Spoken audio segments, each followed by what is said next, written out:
Good afternoon, everybody.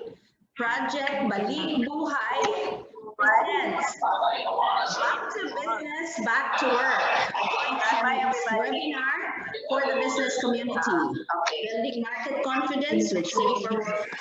We're going to start officially. Please pay attention to the screen for the prayer and for the invocation and the pambansang awit. Go ahead. Let's all call upon our Lord God into our virtual gathering. In the name of the Father, and of the Son, and of the Holy Spirit. Amen. Amen. Dearest Almighty God, our Father, we worship and glorify you, our Creator, and come before you with our challenges, our responses, our plans during this pandemic era. As members of this beleaguered business community of Cebu, and as members of this prestigious challenge chamber, we ask to witness the suffering, the death of loved ones, before us and so close to us. Enlighten us that we may see your goodness all around us as you lead us along the path to tomorrow. Embolden us that we may observe thoroughly the new health protocols in our homes, our workplace, and community. Temper our fear and passion as we forge ahead not merely to survive, but to redefine, repurpose, and reposition our lives, our businesses, and communities. In the name of Jesus Christ, our Lord and Redeemer. Amen.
Ang pambansang awit ng Pilipinas.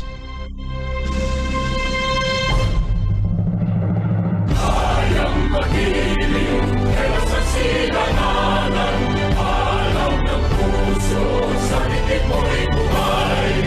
Lupang hinirang, tuyagan ang magiting, sa mandulupin, di ka pasisigil, sa nalagang tutok sa simoy at sa langit ang pagkaw, ay hinanang tulang awin sa paglayang minamahal. Ang isang ng matawad mo'y tagumpay na nag-iingin, ang bituin at araw niya kailan pang ay magtitingin.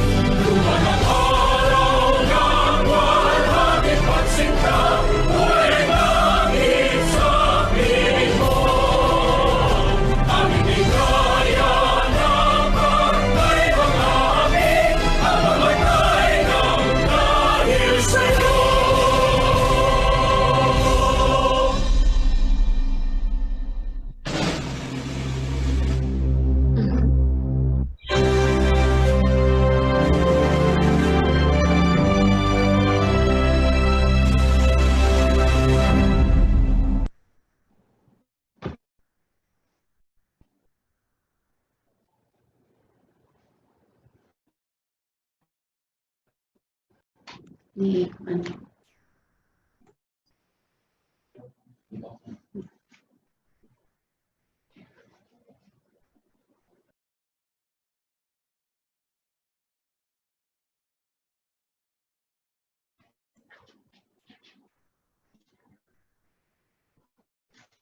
Good afternoon, everybody.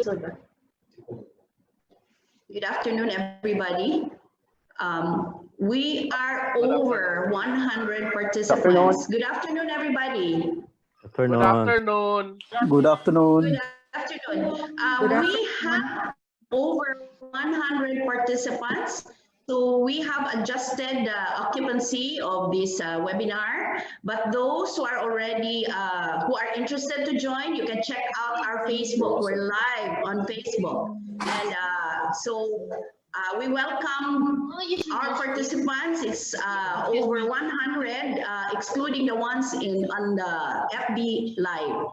So we're officially starting, and to start this webinar, we would like to welcome our host, President of the Cebu Chamber of Commerce and Industry, Stagyan. Hello, everybody. Good afternoon. Good afternoon, sir. Ladies and Good gentlemen. afternoon. Ladies and gentlemen, Good afternoon. Thank you. Good afternoon.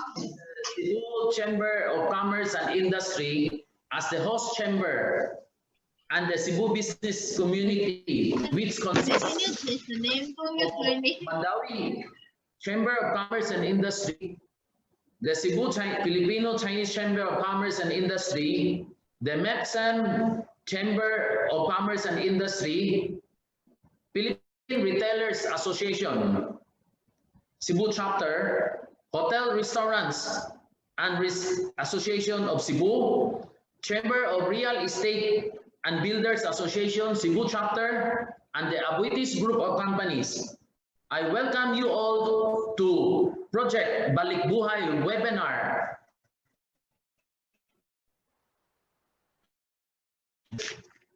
Back business, back to work, building market confidence with safer workplaces. The coronavirus disease, which we call COVID-19, has sent shocks to economies around the world. It has crippled small and large businesses, which resulted in heavy losses. Closure of non-essential business activities and lost jobs for thousands of people. With COVID-19 showing no signs of slowing down, we are left no choice but to adapt to the new norm to be able to resume business operations and start our economy. As the change in the business operation continues to dictate the immediate future of our economy, knowing the likely trends in imperative for operators to survive in the VUCA, volatile, uncertain, ambiguous environment. Our survival as a people depends on our ability to balance in health measures, prevention, control, and treatment of the virus, and resumption of economic activities to provide livelihood for our people. The project Balik Buhay is our passport to achieve this balance and usher us to the new normal. Using a set of guidelines crafted by experts to build confidence among our people that it is safe to open borders and go out to work without risk infection. This activity is the second iteration of the PBBWebinar we have conducted. It can be recalled that last June, we had our first preparation for the reopening of the business. Unfortunately, it hit a wall due to some challenges. But now PBB is back stronger than ever before. With its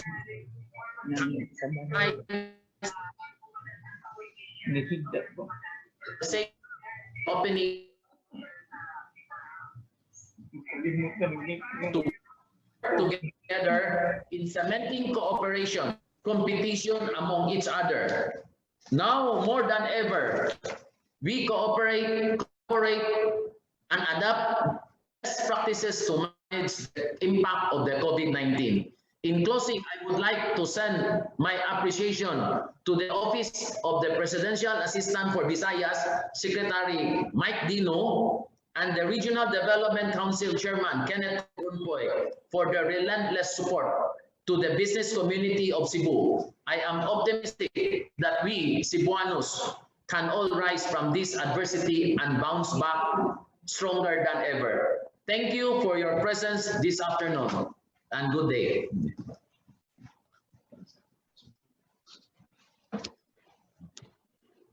Hello, everybody. I would just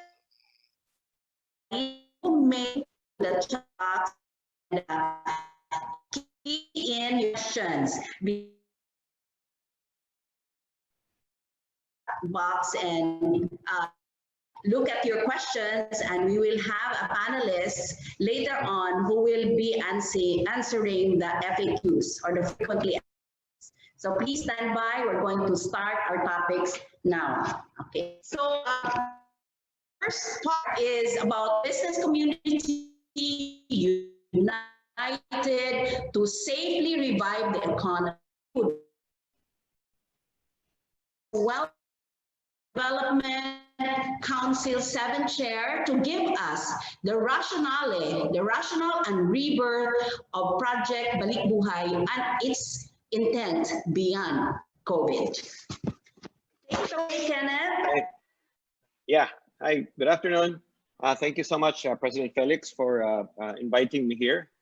And yeah, thank you everyone for joining us this afternoon. I'll keep my message very brief because I know we are running very, very late. Yeah? So I just want to clear a few misconceptions about Project Balik Buhay. I'm sure you've all heard about it. It is not just a mass testing program. A lot of people think that Project Balik Buhay is all about rapid testing. It is not. Project Balik Buhay was conceived by the business sector, by the Secretary Michael Dino, and the heads of our agencies, namely the Department of Health and all our other government agencies. And this is primarily private sector led. And it is the only program of its kind in the entire country where the private and public sector are working together. And we should all be proud of that because that's only happening here in Cebu. Back in May, when this pandemic broke out, we did not receive a single peso from the national government, and everything, all their operations were concentrated on NCR. So we were left to fight this pandemic alone. So Secretary Michael Dino, together with the heads of the other agencies and the other LGUs and our business chambers, all got together to try to create a program where we can safely bring back our businesses and our lives. And so came Project Balik Buhay. You all know the rest. It's started with a testing, a serological testing from the public sector, which was to be followed by the private sector, voluntarily. What happened is the fate. The fate is just like any other thing, that happened during in the early days of the pandemic. It was all caught in politics. And it was very, very difficult to get things going.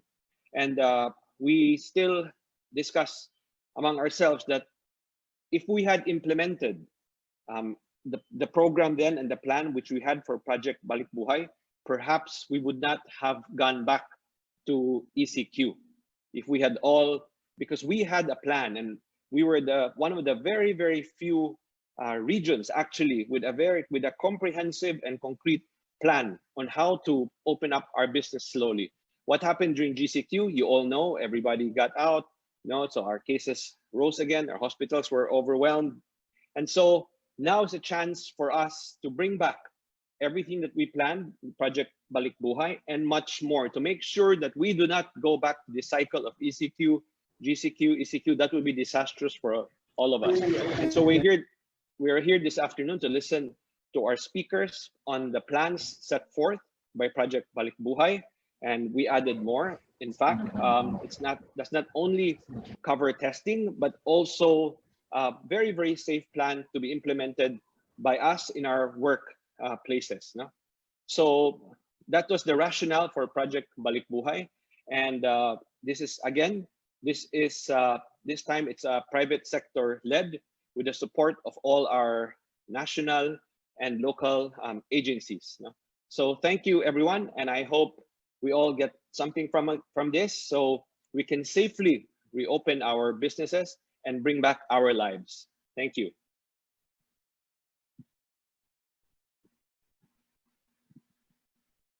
Lilu, you're on mute. Thank you very much, Mr. Kenneth Comonque.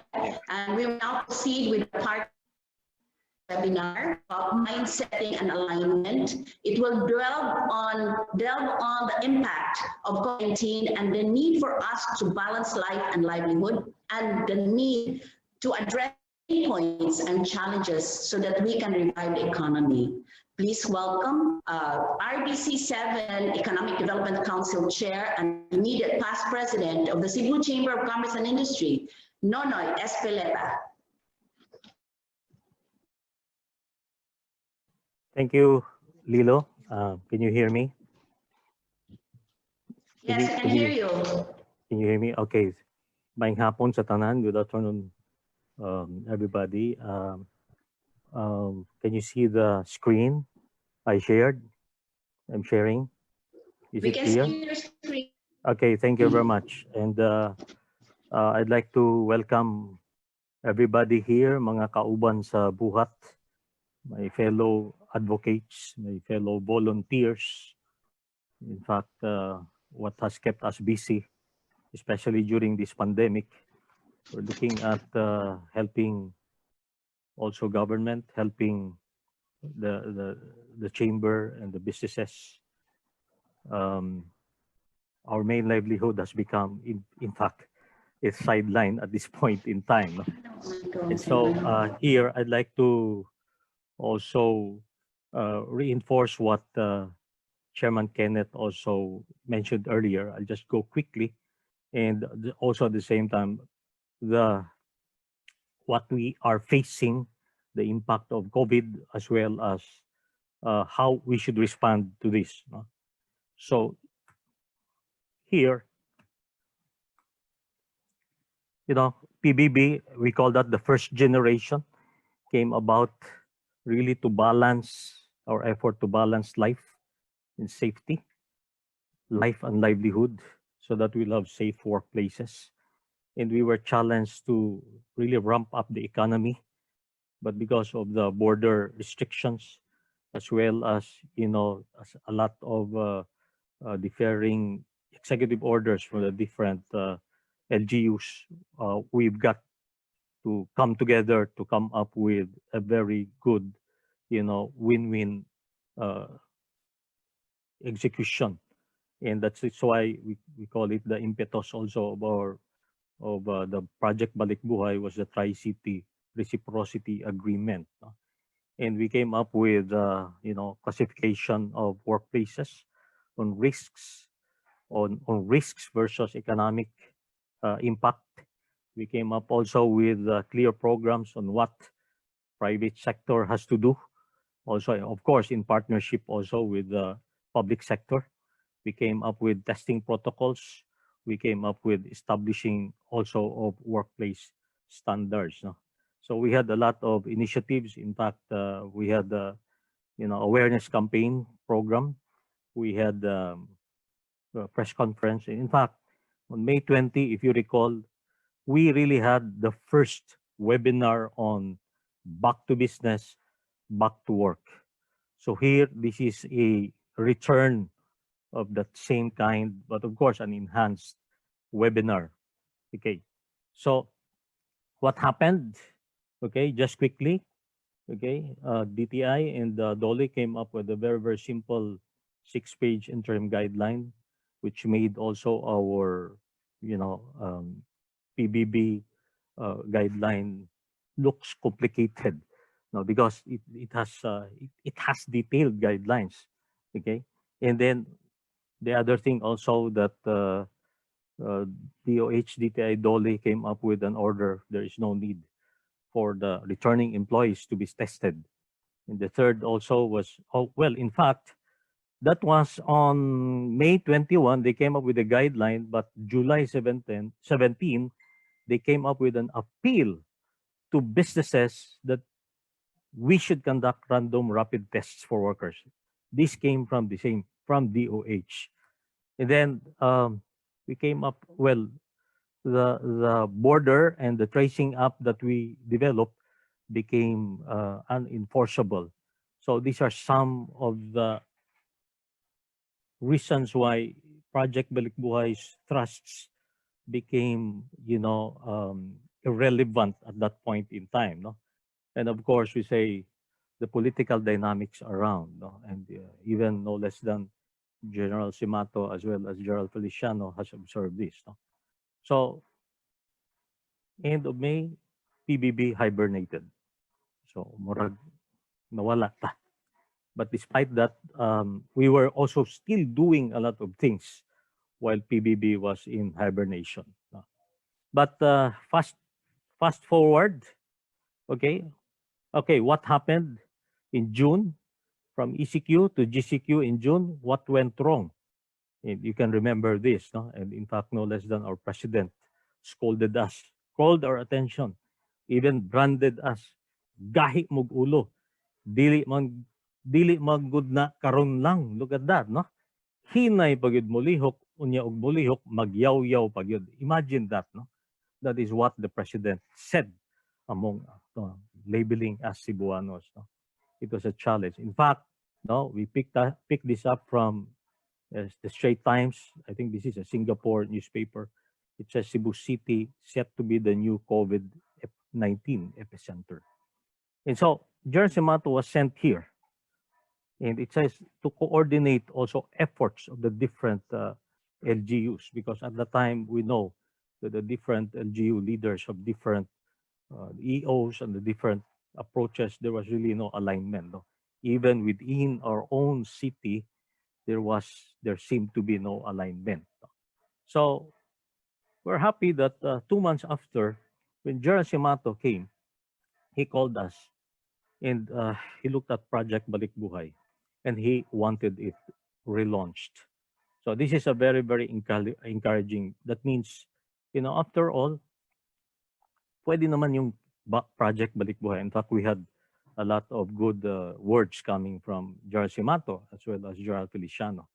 No, it says even that there is no question that PBB is a good process and will work for all business establishments. Okay, and two days ago, we had in fact a meeting with General Feliciano, General Simato about, and they consulted us, and that was the good thing. That was the new development that General Simato and the IATF is talking to us. Okay, so that is why there is what you call pagbabalik ng Project Balikbuhay, and that is why we are here at this point in time. We are here at this point in time.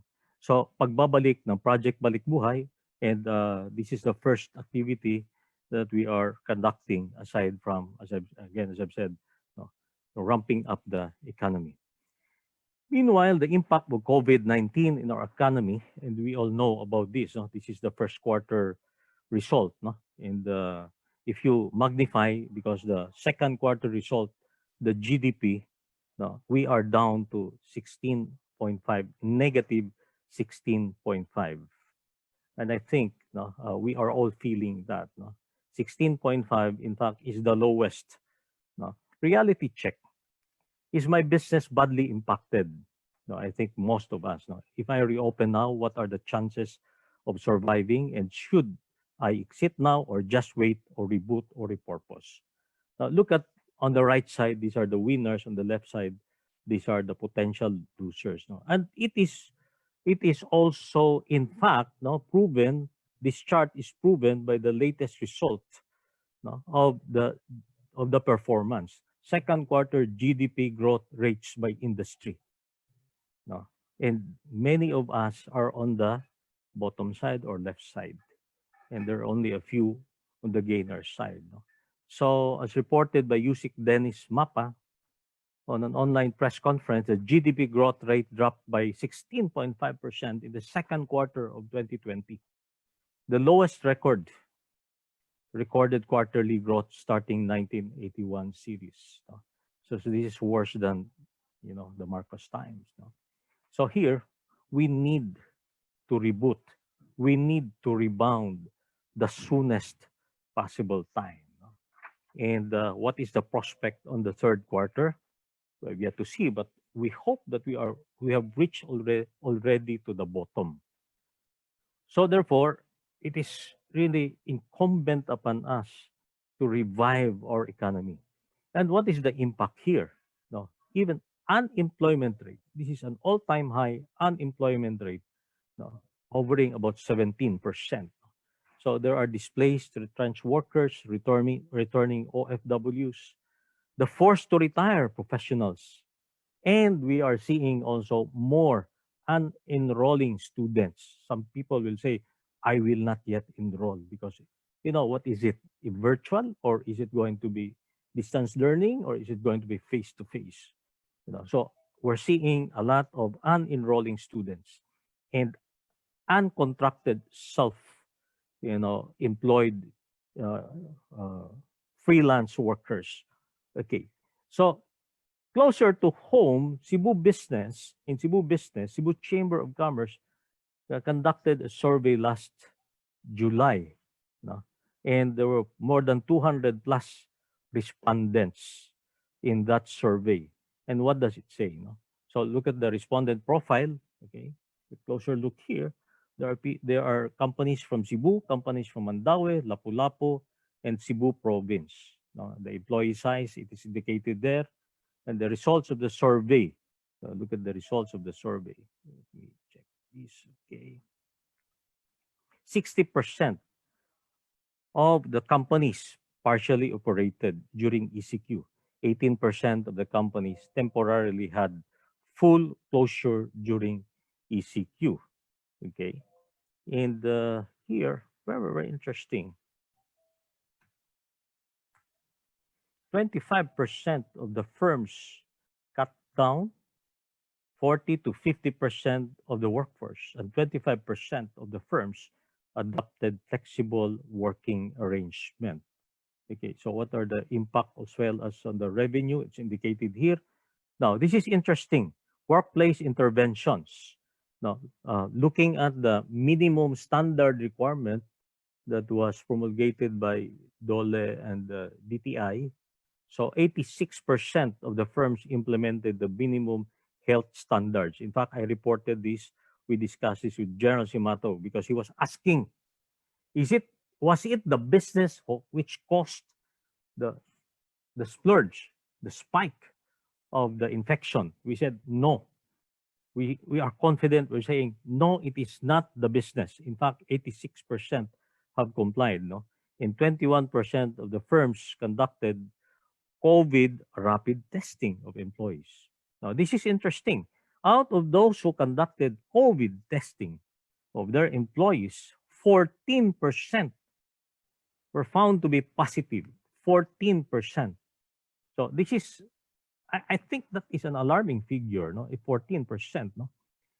It tells you that not everybody going back to work is actually safe. So that is why it is very, very important that there is a way of checking on it. Aside from, of course, we prevent transmission with the new workplace health standards, but coming in after 4 months, after 5 months of not reporting to work, we have to be very, very careful. So here, what is the impact? The impact of COVID to us, Impact of COVID, it can lead to unrest and chaos. And if you look at this loop, COVID-19 health and social economic impact that will lead to weak and weakening governance and national institutions, that increasing real and perceived societal vulnerabilities that will also lead to existing or increasing grievances. And what will it do? Increase incentives for social unrest and conflict. One thing that perhaps deployment of the military people around us is for people not to think about it, because there are we are so militarized already around us. No? So people are cautious about gathering in public. In fact, you will be arrested if a lot of people will gather together. No? Okay, so here, these are the pain points that we have to address. The pain points that we have identified, and we have to address this collectively. This is an output of the workshop with the Cebu City LGU economic team. If you remember, Mayor Labella called and asked for help. And so this is the impact, this is the result of the workshop that we conducted. No? 6 points, of course, no? 6 points. And this is the basis of specific programs that we should work together with the LGU. No? Food security, health security, jobs and livelihood, business survival and rebound, disruption of education and social unrest, and peace and order. No? In fact, the mayor called us during his State of the City address asking for help. And he called particularly the Cebu Chamber of Commerce to help us. And what is the thrust? No? Since we have been already hit badly by COVID and the balance is tilting, no, that we need to put more effort in terms of generating employment, in terms of entrepreneurship, in terms of the reviving of the economy. So that's why the mayor is saying our thrust are jobs and entrepreneurship, educational support in health and hygiene. No, so here is we need to coexist with COVID. COVID is still around, but we know for a fact we businessmen have been waiting for stimulus package that until now is still being debated in Congress and in Senate. No? There was a stimulus package, 1 billion from DTI. No? In just 2 weeks, it's wiped out. They're saying another 1 billion, it's also going to be wiped out immediately. Imagine the whole country. No? Protecting people is a top priority with new health protocols, the reason why we are here today. Balancing of health and economy, and the importance to have a well-coordinated plan to ensure phased-in economic activity, to create sufficiency, resilience, and lessening burden on the LGUs. So when we look at 2020, and if LGU has these funds and then they're putting a lot of assistance, etc., in 2020, looking at 2021. Will the LGUs, will the government have money to spend for assistance? No? This is in fact something that we should also prepare. Okay, so the chamber came up with a holistic approach because we need to do something. No? So we came up with a list of what we should be doing and what perhaps the others should be doing. So we met with the Cebu Medical Society.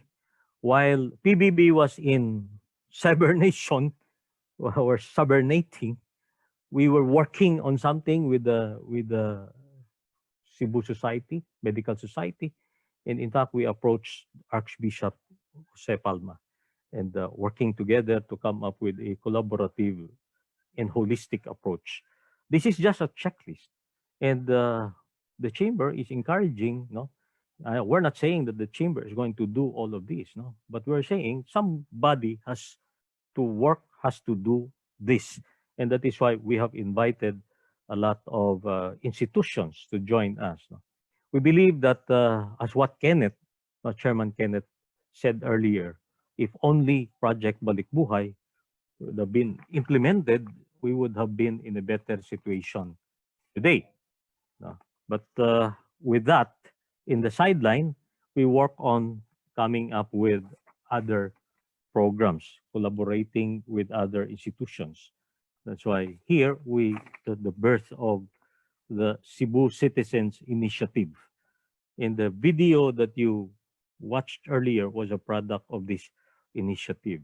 So we had a meeting with the Archbishop Jose Palma and the Cebu Medical Society and came up with a lot with plans, including this, so initial collaborations. So we had posters, we had the KBP 15 radio stations simultaneously broadcasting about behavioral. You wear mask, wash your hands, social distancing, etc., etc. And we've seen a lot of transformation. Before June or during June, you see a lot of people in the streets not wearing masks, but now it has really improved. Some of the things we were doing in the chamber, okay, we support the healthcare professionals, and there is also an ongoing right now, a collaboration of PCE Project ARC on dialysis, 20 units dialysis center, 10 for the province and 10 for the city.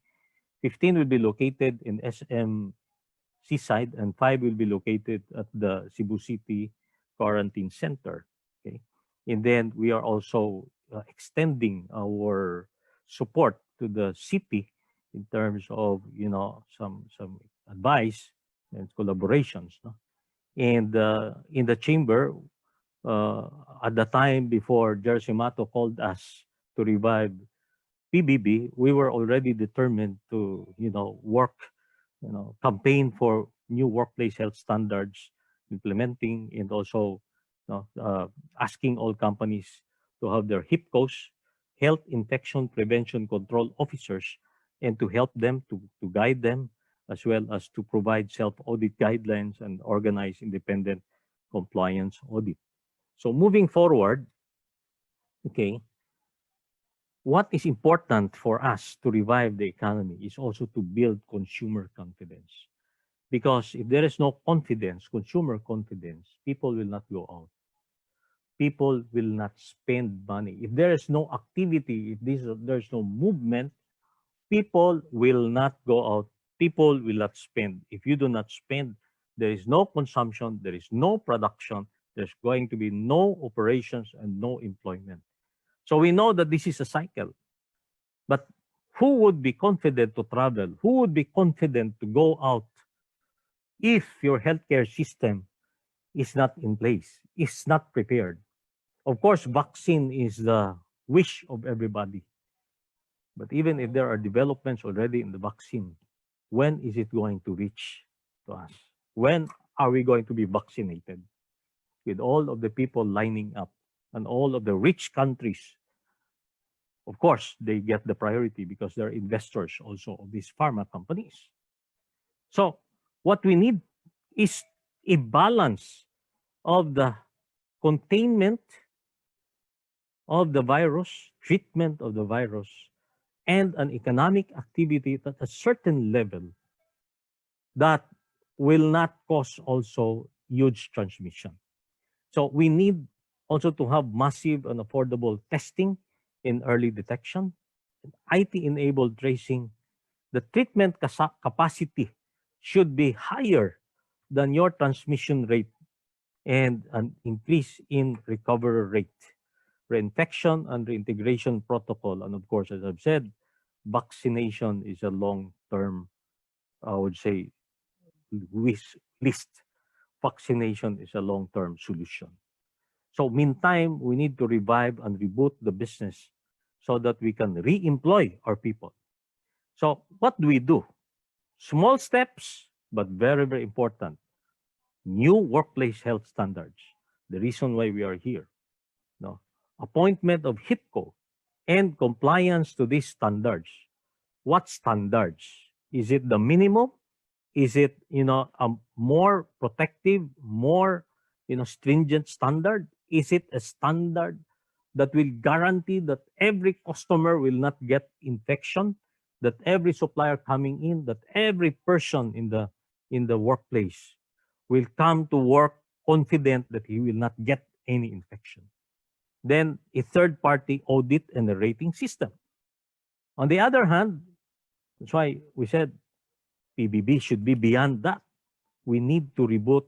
We need to look at new supply chain. And I think this is an agenda for us and Kenneth in the RDC, especially in the stimulus package. When you look at incentives, tax holidays, and of course, enabling government and the challenge of pump priming the economy.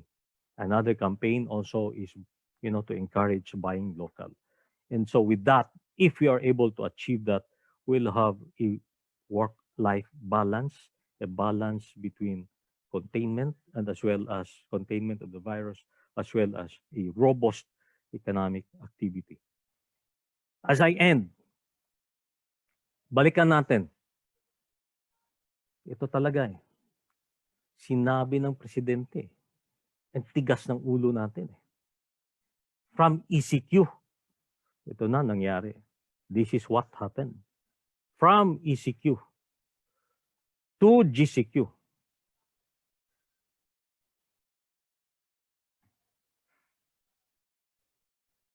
Babalik ba tayo dito?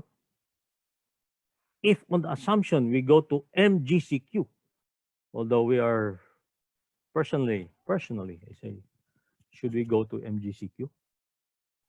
Should we just maintain GCQ and make sure that these programs are implemented so that, you know, mahirap na. We go back to GCQ, we go back to ECQ, you know, we go back to square one. We cannot be wrong. We should not. So this is where we should work together. This is where we should not lay our guards down. In fact, later on, maybe Chairman Edmund will share about the trending of the containment. We're seeing flattening of the curve. We're seeing even down in terms of transmission. But we're very, very careful. Small spikes. We have to be very, very careful. Okay, so, sabi ni Presidente, ang tigas ng ulo niyo eh. We should respond. Sugboanon, ako, dili badlungon. Mutabang sa pagsugpo sa COVID-19, tumanon nako ang health protocols. Let everybody say this. Let all Cebuanos say this. Let everybody commit about this. Ako, ikaw, kita, mutabang sa atong frontliners. Ako, ikaw, kita, mutabang sa pagprotekta sa atong pamilya. Ako, ikaw, kita, mutabang pagbalik sa ekonomiya. Magkahiusa kita. Tumano nato ang health protocols. Okay? And tabunan nato si Presidente kay mauni atong buhaton. Ako, ikaw, kita ang solusyon sa pag-undang sa pagkaylap sa makamatay nga coronavirus. Tumano nato ang health protocols. Credits to the Cebu COVID-19 Citizens Initiative, Civil Society Campaign for Unity and Solidarity. Let us own this. Let us say this. And let us do this. As we move forward, let's revive our economy, build confidence, and establish a safer workplace for our people, for our customers. And one day, we want to welcome back our tourists in Cebu. We want to welcome back our family members, those who have roots from Cebu. Come back, stay, come back home. This is a safe place. With that, akong giawhag, I request everybody to help each other. Let's come together. Let's do this together. Of course. And with that, Dr. Brian has prepared for us, suggested, this is detailed, workplace, work health standards. If we are going to do this, then we will be safer and we will be creating, confidence among our people, among our customers. So salamat kaayo sa inyong pag-attend. Thank you very much for attending. And so we call Dr. Brian for the next presentation. Thank you very much, Immediate Past President of the Chamber and RDC Economic Development Council Chair, Nonoy Espeleta. That was part one, mind setting and alignment, and of course, the discussion about how to recover our economy. So the next part two, is keeping a safer workplace. And we will talk about, there will be talk about workplace health standards, the role of the HIPCO. I think we have a lot of HIPCO officers here, and the self-audit and rating system. And to give us part two of our session, we have Dr. Brian Albert Lim, Diplomate, Philippine Society for Microbiology and Infectious Disease. But before that, I would just like to tell everyone that all the presentations will be made available to you. So please input your email address in the chat box. And including the one presentation also, I think there will be an update about Dr. Brian Lim's presentation and manual. Take it away, Dr. Brian. Yes, a very good afternoon, everyone. Thank you for giving me this opportunity, and to BBB for creating this platform. I think when I first logged in, I couldn't get in, and I think that's a very wonderful problem. No, it means that there are several partners out there who are willing to learn, and I am also very excited because I also would want to learn from you. To set things on the right perspective.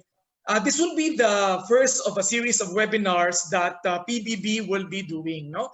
Because it's really impossible for me to talk about everything in terms of infection control in 1 hour, no? And don't worry, it will not just be me in the subsequent webinars. I will be inviting engineers, I will be inviting other experts from other parts of the country as well to share their experiences as well as their challenges, so we can all learn as we go along, no? So the purpose of this afternoon's lecture is to provide you with an insight on what's in store and what are the nitty-gritty details that we all need to know. Because if we are to do this right, as we mentioned, no, there is no other choice but to succeed in this, as Secretary Simatu has told us a couple of days ago. Okay? So COVID and the workplace challenges and strategies. So start off, for us to sort of be on the same page, there are 10 hard truths about the pandemic that we need to live with. As mentioned by Chair Noy, the vaccines are being developed. However, the global demand is unprecedented.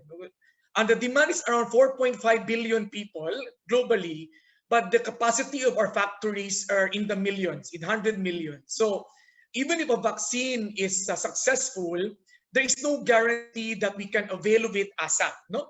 And as you can see, there are 135 vaccines that are still to be on clinical trial. And out of this, only 8 has undergone phase 3 trial.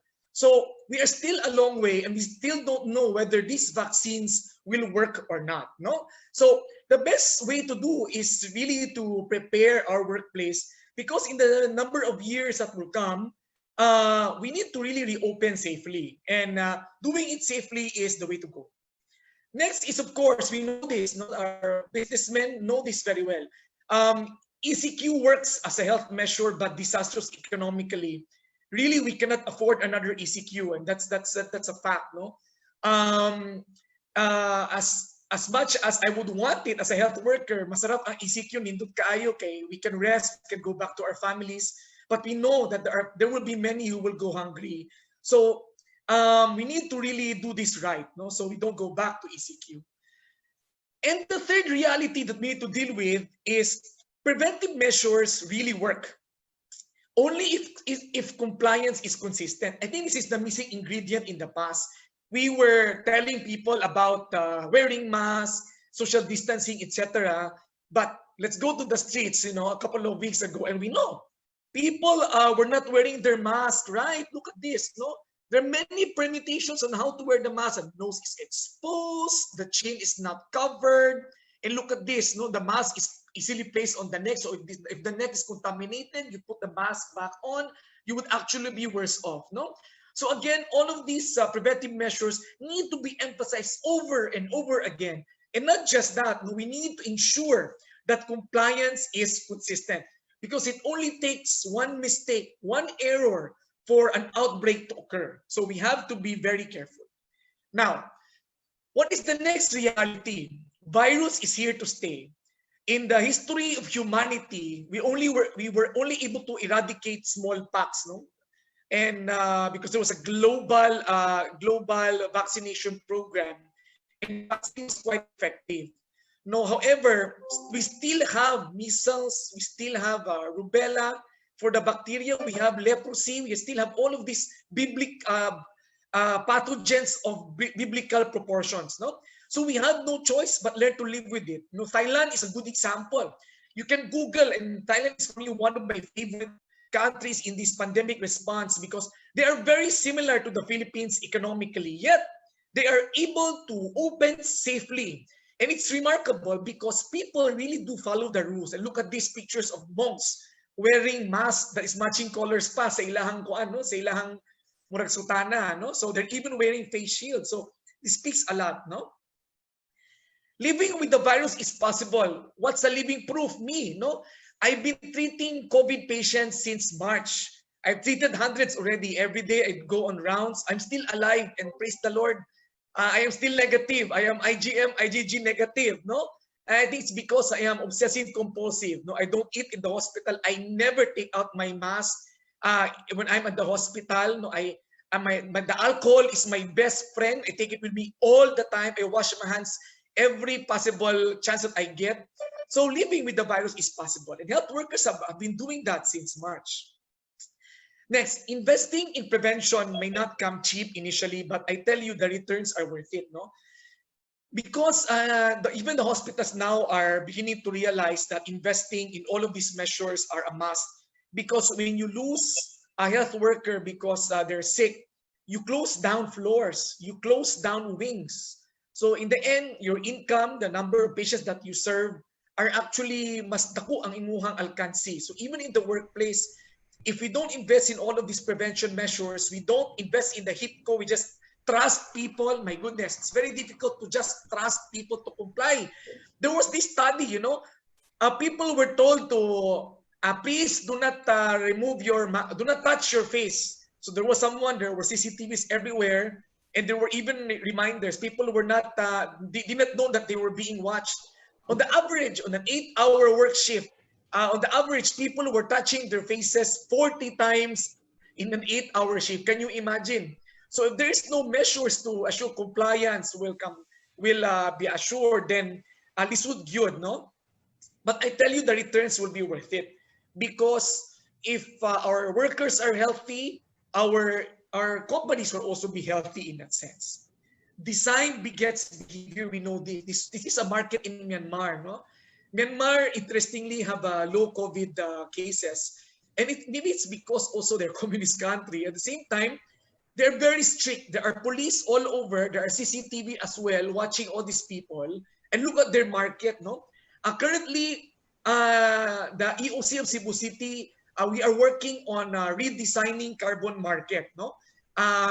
We are creating zones and creating policies and innovation so that we can have something like this, wherein people can shop safely at the same time. At the same time, our workers can also be safe as well, no?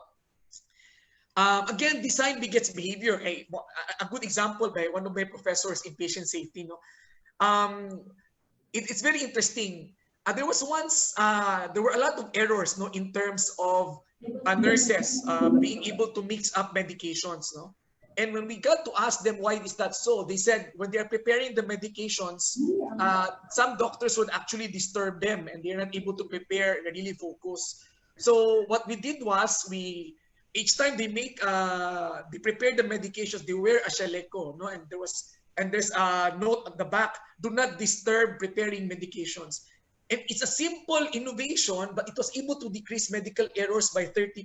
Can you imagine? So again, if we make little changes that matter, no? So it's very important because again, design begets behavior. Now, habits can be modified. That's another reality. As long as there is repetition, there is incentive, there is also, of course, the carrot and the stick is in place. The purpose, the why are clear to our employees, and there is feedback on their behavior, habits can be created, can be formed. No, so I have to admit this, in the hospital, it is not easy. to convince people to truly wash their hands even before the pandemic, no? But through repetition, we even have spies that will go on duty. They don't know who's spying on them. And if they're not washing their hands, and the spy would report, and then we would get their attention, no? And we ask them, why would you wash your hands? What is your problem? How can we help you? So again, all of these measures are so important so we can ensure that good habits are being inculcated. Again, building trust in the new norm requires an understanding of infection control, no? I mean, trust, no? It's important because if your employees know, this is based on experience, no? I've been a consultant of a number of companies in Manila.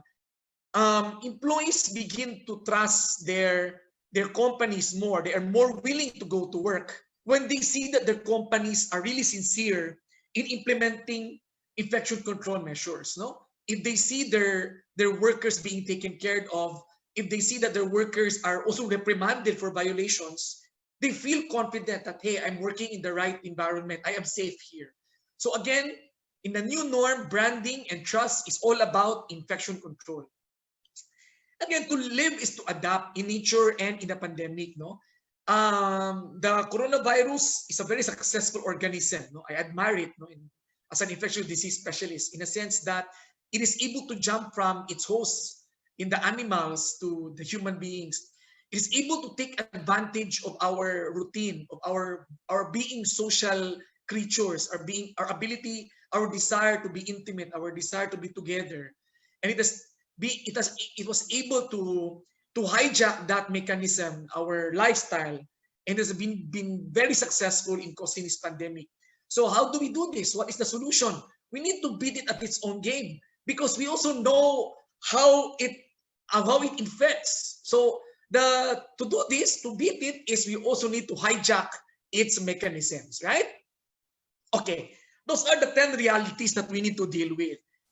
So as we were saying that we want to this branding, we want to have some form of branding in the company, and really the bottom line, the core in all of this branding, for me as a consumer and as well as a worker, is really building trust and confidence among the employees, no? Trust that your workplace is safe, trust that your co-employees are also following such measures, no?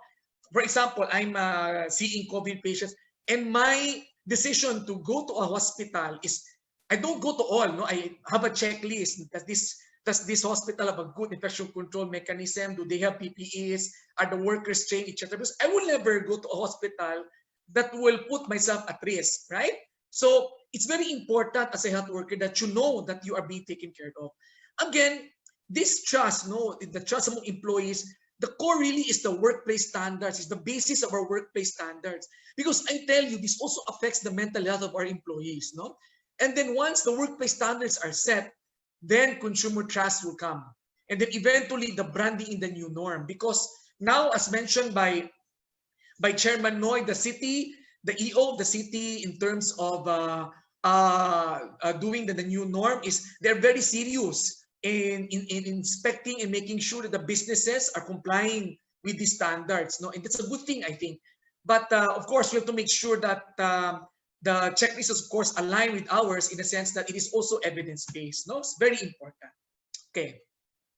Now, again, at the core is building employees' trust, no? So I would like to dwell on this before we go on the specific standards, no? There are a lot of mental health issues in the pandemic, especially for those who are working, no? And one of the main things when you ask all these employees really is assurance of data privacy. Because for them, if you are tested, they are afraid that their names will be posted elsewhere, and then machismis na noon sila, and then they will be stigmatized, they will lose their jobs. There's so many things going on in their minds. So I think at the onset, HR needs to do this. You need to have a contract with the employees, assuring them that we are all in this together, no? And then one of the modules that we will be doing in the future is how do you do contact tracing efficiently. I think it's a very interesting webinar, no? We're gonna have workshops as well for that, no? And testing protocols as well, no? How do you make it culturally sensitive? How do you make it clear? How do you do counseling? Those are very important. health declaration, not just of the employees, but also the immediate household. Why is that? Because if the employee would go back to their homes, our decision whether we will send the health worker back when they are sick depends on the immediate household. Because if the health worker is sick and we will send them home, and the people there, the elderly with heart problem, diabetes, cancer patients, then we are already condemning those people. They will get infected. So it is important in the onset that we are able to get this information early on. Okay, and then of course cooperation to contact tracing. In one of the hospitals that I'm in, before we were accepting COVID cases, we have drills. We had drills. More like if there's a fire drill, there's an earthquake drill. We also had the contact tracing and isolation drill. So hypothetically, someone has COVID, no? I was very naughty, no? I sort of told the staff that that particular patient had COVID, even if he wasn't, no? Because I wanted to see the reaction. You know what? Some of them cried, no? Some of them even cried, no? So, but of course, I was able to see how they were able to react to that stressful environment. So it's important to know how, because contact tracing has to be done very efficiently. So we have a webinar for that, no? Employees should not be discriminated. There has to be an assurance na, ma'am, sir, if ever ma-COVID ka, don't worry, you get better, you go home. And when you are recovered, you come back, you still have a job. It's very important to assure them, because I tell you, there are so many who lie because they are afraid that if they are found to have COVID, they would not be accepted in the workplace. And that is dangerous, because if they lie, and I have seen a lot of people who lie, they can harm a lot of people. That's why the last point here is to discourage presenteeism. Before, we discourage people to be absent, but now we need to penalize people who will go to work and then they are sick, right? Because they are harming. They are a public health hazard. Imagine they will spread COVID in the workplace, ma-jeopardize ang operation ng company.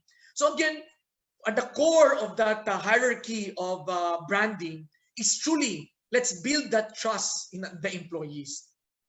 Now, let me segue a little bit, because people keep on talking about quarantine. Again, there will be a module for this, no? I will show you how to design the house so that you can quarantine a patient safely, no? So we will have a short video on that, and maybe some exercises as well on what is a right home quarantine design and what is a wrong home quarantine design, okay? So again, just to show you, there's a presence of a single room. The household members do not have any comorbidities that will put them to harm. So there's a lot of this. And in our subsequent webinar, we will really give you an exhaustive checklist so that you can create your database early on. There is a designated person to provide food. That's a problem, no? Luoy, a lot of the violations of home quarantine, kay nanong gawas man ko dong, kay wa man ko pagkaon, wa man ko toilet paper. There has to be someone to care for them as well. And the caregiver, we need to orient them. Maybe a video we can send to them on how to prepare bleach, when to clean, how to clean. Those are very important. Some of you might think, that this is common sense, but I tell you, a lot of people do not know this. For example, if you prepare a bleach solution, how long does it last before it expires? No.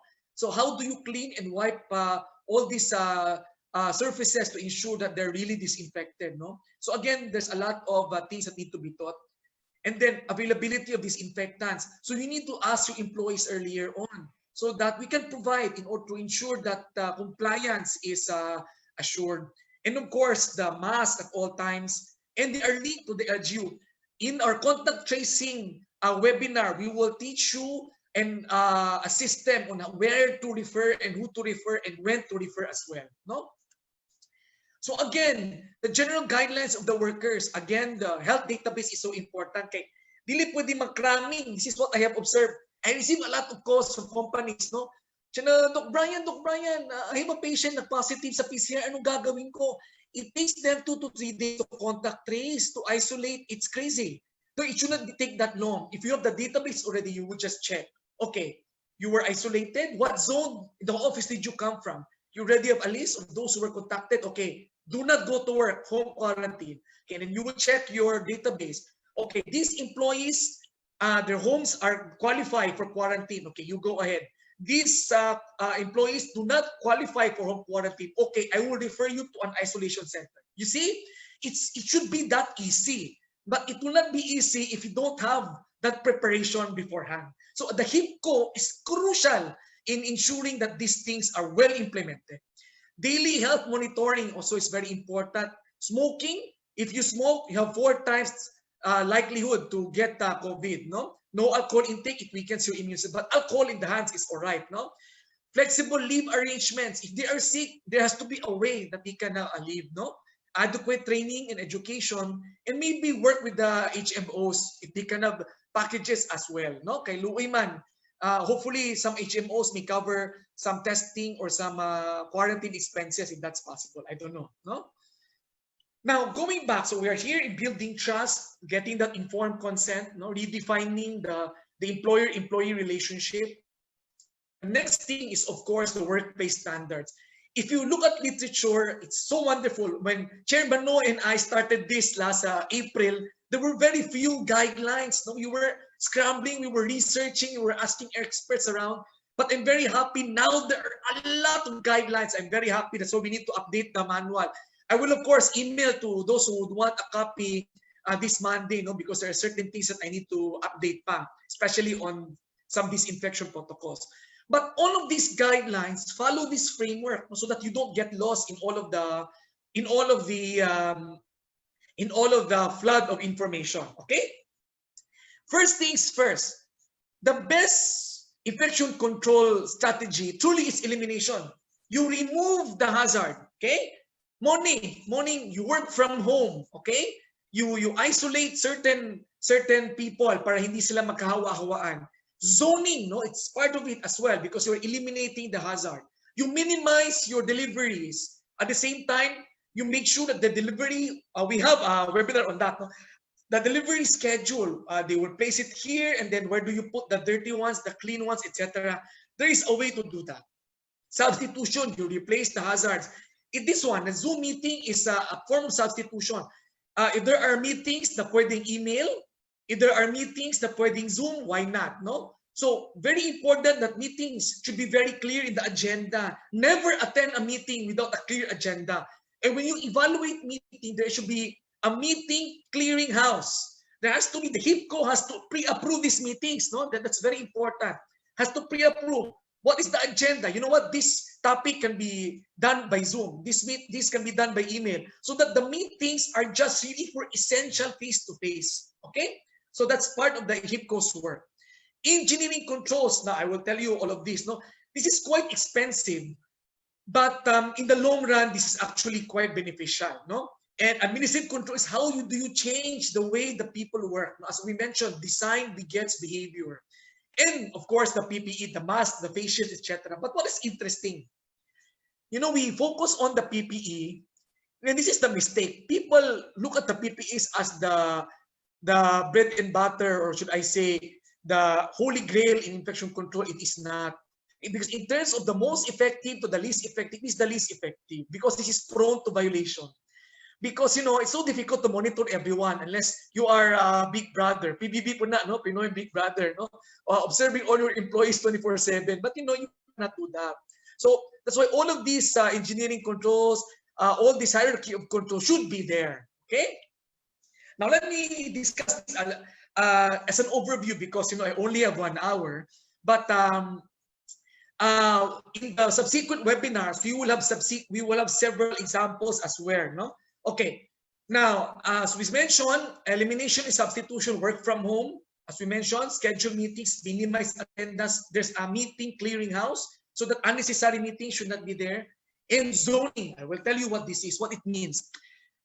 Zoning means is creating independent workplaces wherein they're independent, the zones are independent because the people rarely interact with each other. Why is that important? It's important because if someone gets COVID in one zone, you only lock down that area. So it's like a granular lockdown that's in the city. You don't lock down the entire company. Okay?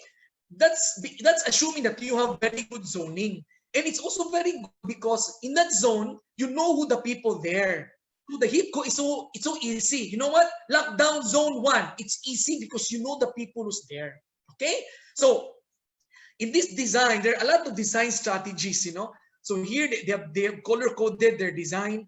And in the middle here is their isolation. They've transformed one of their conference rooms as isolation for those who have symptoms. No? So again, there are many ways to do this. No, we need to be able to streamline it based on the industry and the current architecture as well. Of course, ideally they don't need to share CR, but if they need to, there are measures that they can safely use the CR together. They can safely share the CR. No, so meaning aning zones, they will eat their lunches there, they will do their work there, and if there should be a need to interact, then it should be minimized. At the same time, schedule the interaction, no? Para we can trace just in case there will be outbreaks. At the same time, if you really need a person to go from one zone to the next, that person should be, for me, should be in PPE, no? Because the risk of contamination will not be high. Or for example, if they would transfer from one room to the next, there is someone who would ensure that he washes her hands, na ay face shield, na ay maso, na ay check if there is interaction from one zone to the next. That will be a separate webinar on its own. No? So that is quite complicated, but it's very common sense then. You know, so engineering controls also this one. Air filters good, but it's very expensive. No, I will not even make it as a requirement. It's good that if you have it, no, more stars for you. However, it's quite expensive, and at the same time, it's not also 100% that they will work 100% well. No, so if you do not have those things, then there are many other ways to minimize the risk. Ventilation is also very important. If you don't have negative pressure, there are exhausts. You open the doors. No, you minimize the people that's there. Again, that's another webinar topic. No, and installing a drive-through window for customer service. You know, if there is a way that they don't need to really go in the store, that is better. And negative pressure for those areas talaga na maraming tao. No, if you cannot really help it. If you want to invest in a HEPA filter, might as well in an area where the number of people, you can't help it. For example, a kitchen, there are many people who's there. No, maybe you invest in more exhaust fans or even a filtering mechanism there. That will be all right. Okay.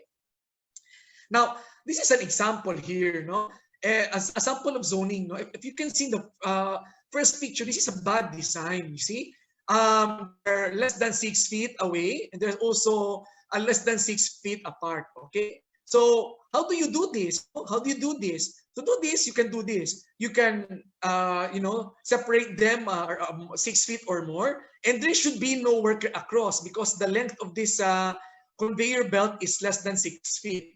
No, or if, for example, you truly need more workers, no, so you can have a physical barrier here, no, so you can have more workers on that side, no, and if you really want more workers, you can have a partition here, so these people are safe, and also a partition here, so that these workers are also safe. Again, we can redesign based on what you already have, no, that's important.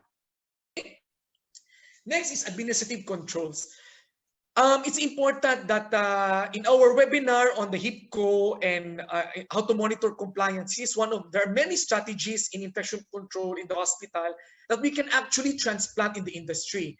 For example, you can have a hand washing as part of the program. For children, when we promote hand washing, after they pray in the program, hand washing, they wash their hands together. Before they go out for PE or after they enter, the teachers would say, let us all wash our hands. And we have discovered that you create that habit.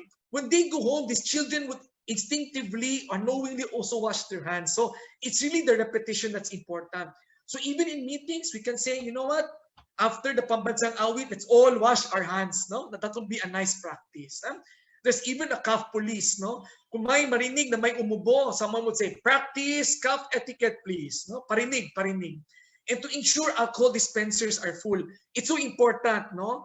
Minsan, may alcohol dispenser pero walang laman. Ano ba yan, hangin, no? Very frustrating. And of course, no handshake. And PPE, I'm very happy that our government is already requiring face shields are so important because we know that the COVID can also enter your eyes. At the same time, the face shield will prevent you from touching your face as well, no? And personal hygiene, no, the shoes, your clothes, accessories are also discouraged because these are potential entry points, no, kaning mga accessories, mga jewelries, etc. So we also have a checklist for this for the employees, no, for the HIPCO training. Clean environment. So again, we put labels so people can remember, no. In one of the hospitals here, I placed there a very huge tag on the charts. Wash your hands before touching the chart. So we don't want people to keep on touching. That might be a source of infection.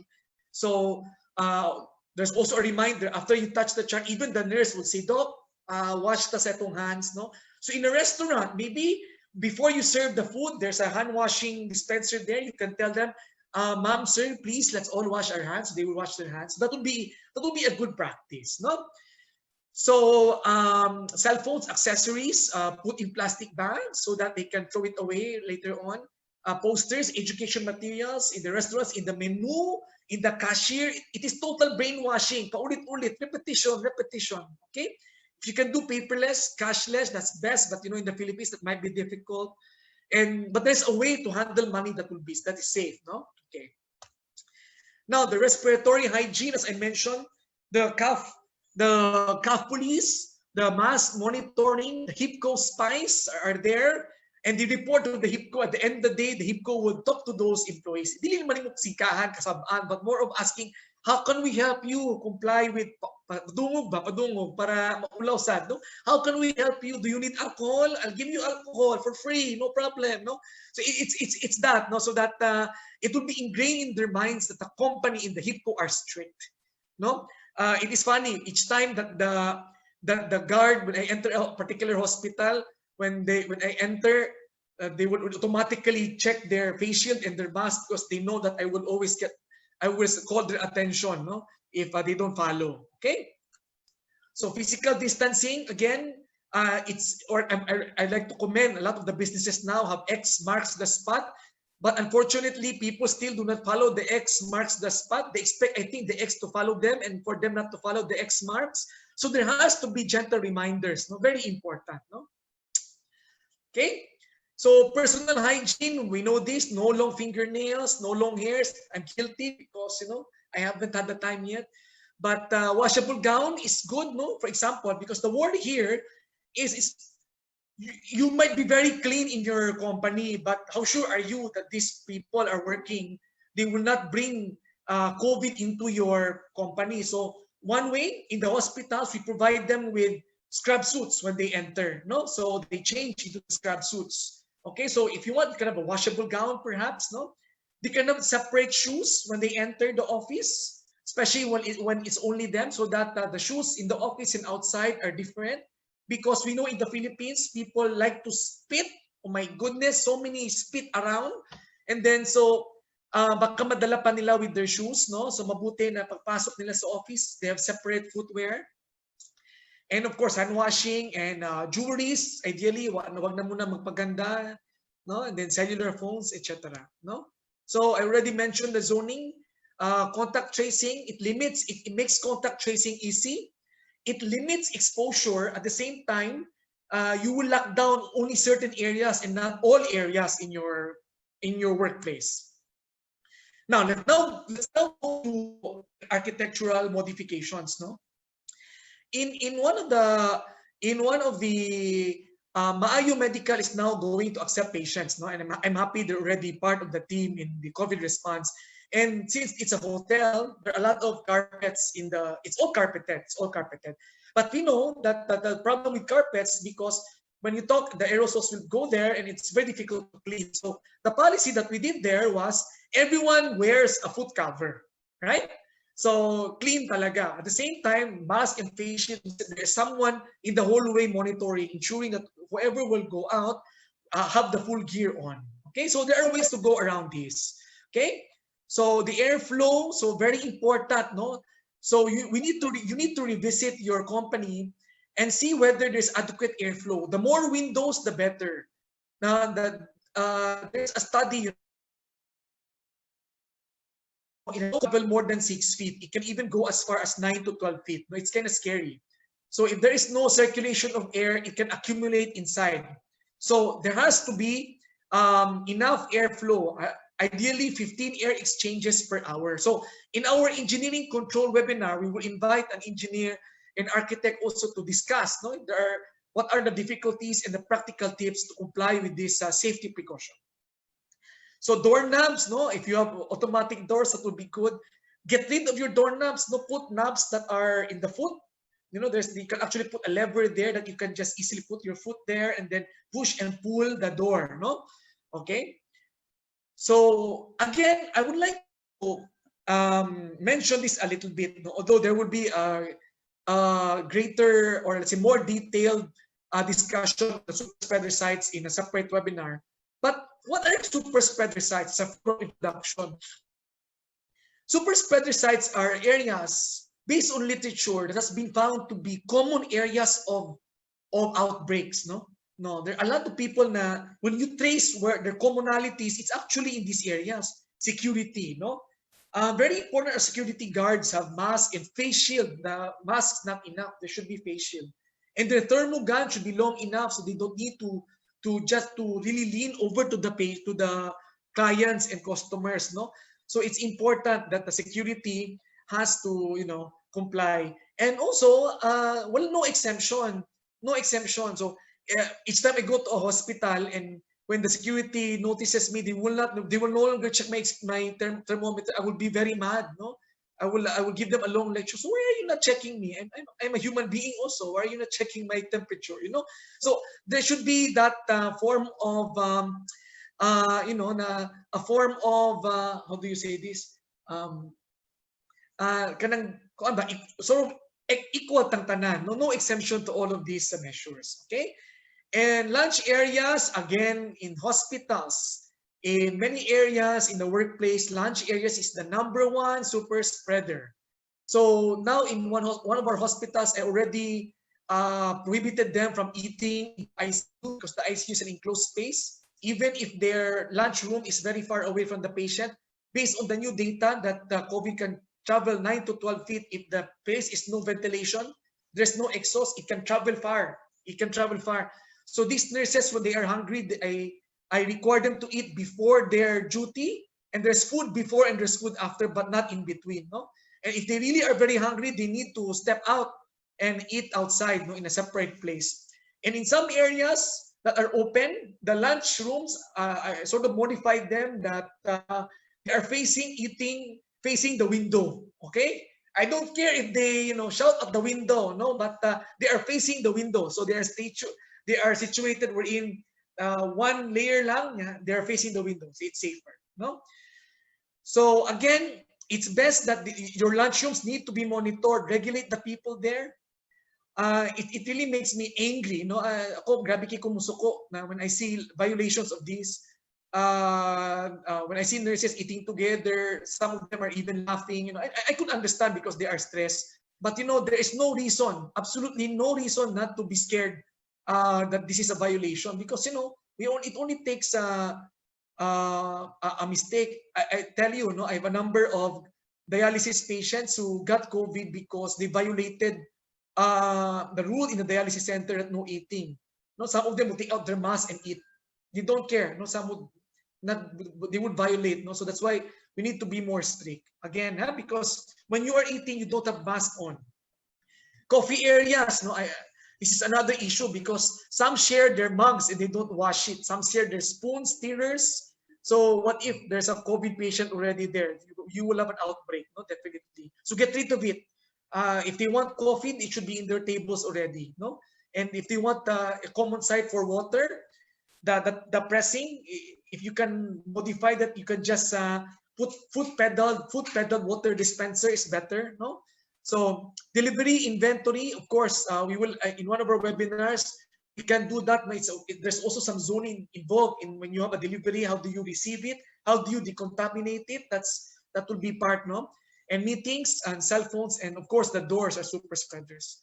Elevators, so we know this. So in part of the zoning, you need to make sure that the passengers in the elevator don't stay there for more than 10 minutes, Because that more than 10 minutes stay is already significant contact. So if someone would cough there and you're still waiting for the 21st floor and there are passengers who are waiting to get out in all floors. My goodness, that is so scary. Okay, so you design your elevator that, let's say, this elevator is only for the first 5 floors. The next elevator will be 6 to 10 floors, so that people, you can minimize the time they're there. Okay, and then there should also be scheduled time that the elevator, you can ask your elevator company, they can program it.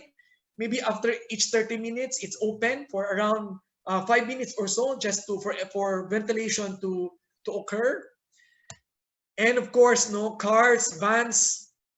My goodness, I have seen a number of outbreaks of for health workers. No, na there was one nurse who was positive, and then she was on a what do you call this? A carpool, and it's air conditioned. They followed social distancing, and unfortunately, their route was quite long. No, there were a lot of people, and she was the last stop. So, oh my goodness, no. So siya mang pinakamalayo, so na-expose, no. So from that, there were 8 health workers who turned out positive, no. So if ever you will have carpooling, you need to open the windows, no. Please, even if it's very warm, you can turn on the aircon, but please open the windows. Open the windows. Okay. So again, as we mentioned in summary in this part, no, is that again, building trust, that informed consent, that revitalized new norm, employer-employee relationship should be there. The workplace standards has to be there.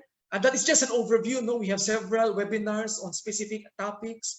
This can then hopefully lead to consumer trust, consumer confidence, and this is truly the branding in the new norm. And the missing ingredient is the health infection prevention and control officer. I have to tell you this, no, because based on our experience, hospitals who do not have a designated infection control officer are in trouble. No, compliance to infection control is truly minimal. No, daghan gyud, taas gyud ang mga hospital-acquired infections, etc. Because it really sends a strong message if the leadership would really allocate dedicated people to ensure that these measures are complied with. No, this term has been coined by Chairman Noy, no? Kay may man si Chairman Noy ni marketing, ako okay ba? Hip ko kay hipang ko, yan na ba, no? Hip ko, hip ka, ano bitaw? So, usa man ilang mga rules, no? So ensure that the standards and checklists, which I will share with you in a while, ensure that all policies, procedures are disseminated periodically. Hindi lang siya one time, big time. There has to be a scheduled feedback to the employees. Provide monitoring schemes to check compliance as well, no? Provide documentary evidence, because just in case the LGU, Cebu City, Mandawi are already going to enforce this, you have evidence to show that you are complying, no? Have team members per office. Hopefully secret itong mga to, so that para silang spies, para alam mo kung they follow or not, no? And provide data and feedback to the HIPCO network. Now, the webinar series is based on the checklist that we came up with, no? So I'm not gonna tell you the nitty-gritty, because the checklist has been designed in such a manner that there is 1 heart, 2 hearts, and 3 hearts. Then 1 heart is the minimum standards, and while the 3 hearts is the ultimate standard, so the gold standard in infection control. Because we do understand that companies are not created, you know, equal in a sense. Some have more resources, some have few, but it's all right. Because all I can say is I go to different hospitals, from the smallest to the most state-of-the-art, and from public to private. But you know what? Their infection rates are actually not that different, because the minimum standards are really, really enforced. Okay? So the highest standards truly for the hospital system are those that cater to immunocompromised, like cancer patients. Oh my goodness. In cancer patients, the infection control in that area has to be very top-notch, no? In the reproductive kanang mga in vitro fertilization, those who are handling embryos, the infection control is truly, truly top-notch. So again, that's the analogy, no? The minimum standards, but of course we need to aim higher, because having a safe workplace is our commitment to our employees and to our customers. Now, what do we expect, no? So don't worry, this will not be me all the time. I'm sure you will get bored. No? I'm bored with myself, no? I will be again inviting colleagues and different sectors to talk, and even those who have best practices, no? So hopefully, no, this is the format, tentative format, 1-hour session, and then an open forum. It's really good to have feedback. And then at the session would be a mixture of lecture, an expert panel, And I really would like this, no, exercises, so you can see different permutations, no, what is right, what is wrong, how do we make this ideal. And then there will be a general lecture as well as specific industry concerns and sharing of best practices, because again, you know better. I will tell you this, no, I can just give you the principles, I can tell you whether that is right or not, but this is truly amazing, no? I mean, when I hear all these innovations of industry, it's truly remarkable, no? I learned a lot, no? So the first lecture after this will be setting up the HIPCO, because we will focus on our organizational changes. How do we integrate the HIPCO in the overall organization? Because based on our experience in the hospitals, if the HIPCO are not directly under the medical director, if it is just one department, it's a nightmare. Mag-away-away yan. No, for example, ako, if I tell this surgeon, Doc, we need to screen this patient for COVID. There was a time that, sino ka ba? You are very young. How dare you? I've been practicing several years. So difficult, right? But if I have the mandate na, sir, pasensya na, Doc, kung ano magunin policy sa medical director, there's no questions already, because there is support from the top, no? So roles and responsibilities, we will discuss this. We will further elucidate this in greater detail. We will talk about communication techniques. We will invite very seasoned infection control officers here in Cebu as well as in other parts. The way we will do it, we will invite a private and public infection control officer, because you can see the range. Corazon Locsin in Negros, nindot kaayo public hospital, but their infection rates are so low in the hospital, and we can also get from the experience how they are able to maximize despite the limited resources, no? So monitoring and evaluation, very important. How do you monitor? How do you get data? And how do you integrate that to change policy? So preparing employees for the COVID response, no, very important. It's a form of understanding COVID. No, we need to discuss, when is COVID the most infectious? Okay, when is testing the most ideal? We will talk about these things. No, how do you interpret whether this is the symptoms of the patient, etc. So at least it's important that you know. Okay. The next topic would be monitoring compliance. No, so we will share the techniques in monitoring social distancing, hand washing, and wearing PPEs. No, so I need to update the manual pa, but we're also compiling best practices in other countries, so we can see how all of these techniques and strategies come into play. No, they're quite creative. You can learn a lot. Ito, very important, job risk assessment. Hindi lahat ng empleyado kinahanglan tagaag PPE. Hindi tanan, hindi lahat kailangan na ay gown or whatever. It depends on the risk of the employee. Okay? If you are just in an office, social distancing, well ventilated, minimal inflow of people, there's minimal. Mask and face shield for me is enough. No? But if you are dealing with customers, now that's another matter. If it involves handling delivery, handling supply chains, handling food, that's another matter. So we will teach the HIPCO on how to risk stratify these jobs and health promotion strategies, as well as data management and reporting. Now, this is for me very interesting. Contact tracing, isolation, and referral, because this is the dagang problema ni. Dok, IgM positive, saan na ko ni? Alam, Dok, kaning tao, ang negative sa IgM, IgG, pero sige, umpong, saan na ko ni? Daghan kayo storya, mas maayo na negative protocol so that you can immediately respond, no? How do you detect COVID suspect patients, no? Isegue ko lang, because before we say that COVID has already evolved, hindi lang fever, cough, or throat, I will share with you the 23 other manifestations, no? Creation of a temporary isolation room. Where do you situate this room? No, okay, of course not permanent, because you will not house the COVID until mahuman of 14 days, but where do you situate it? What are the precautions needed? What are the resources needed? So we will discuss that. How to do contact tracing, and how do you risk stratify? Are all contacts significant? Example, Dok, ni hi hello ra ko ato ni nagmask man kung unsa man i-isolate ko. That's a classic question. Dok, dilingkod naman ko dito niya. Layo man mi, kung nagstorya mo gud mig dugay unsa man, significant na ba na siya na exposure? Mo na. So there is actually a risk stratification method from WHO that we can apply in the workplace as well, no? So this infection protocol, this is interesting. Many janitors reuse their pan, no? Kanabit nilang baldi na na-bleach, dugayan na usahay, there's a study na if not properly done, it's actually the spread of infection. No, so we need to train also our janitors. Granular lockdown of affected zones. How do you do that? When you say lockdown, what's the first step? What's the second step? What are our targets for the first 12 hours? What are expected for the next 24 hours? So on and so forth. Para kuanta, automatic na anate protocol. So risk communication is very important. How do you communicate sa mga employees? You don't say, hala, na-COVID no to, saan naman ni? No, you don't do that. Kaluwi, saan mo ba yun? Na-COVID ka? That's not how we do it, no? There is a way to risk communicate. Counseling. Because I tell you, those who get tested and waiting for the results, the waiting time might take long. No, the psychological effects can be very insurmountable. So there has to be some counseling before and after they are tested, right? And then the testing protocols also be importante before. Dili na sila masya kung inang i-PCR mo, i-swab mo, sabot ana. So ang inabuhat ana part of the orientation na agi demo na morning buhaton sa imo para makahibaw sila on what to expect. Kani, how to refer?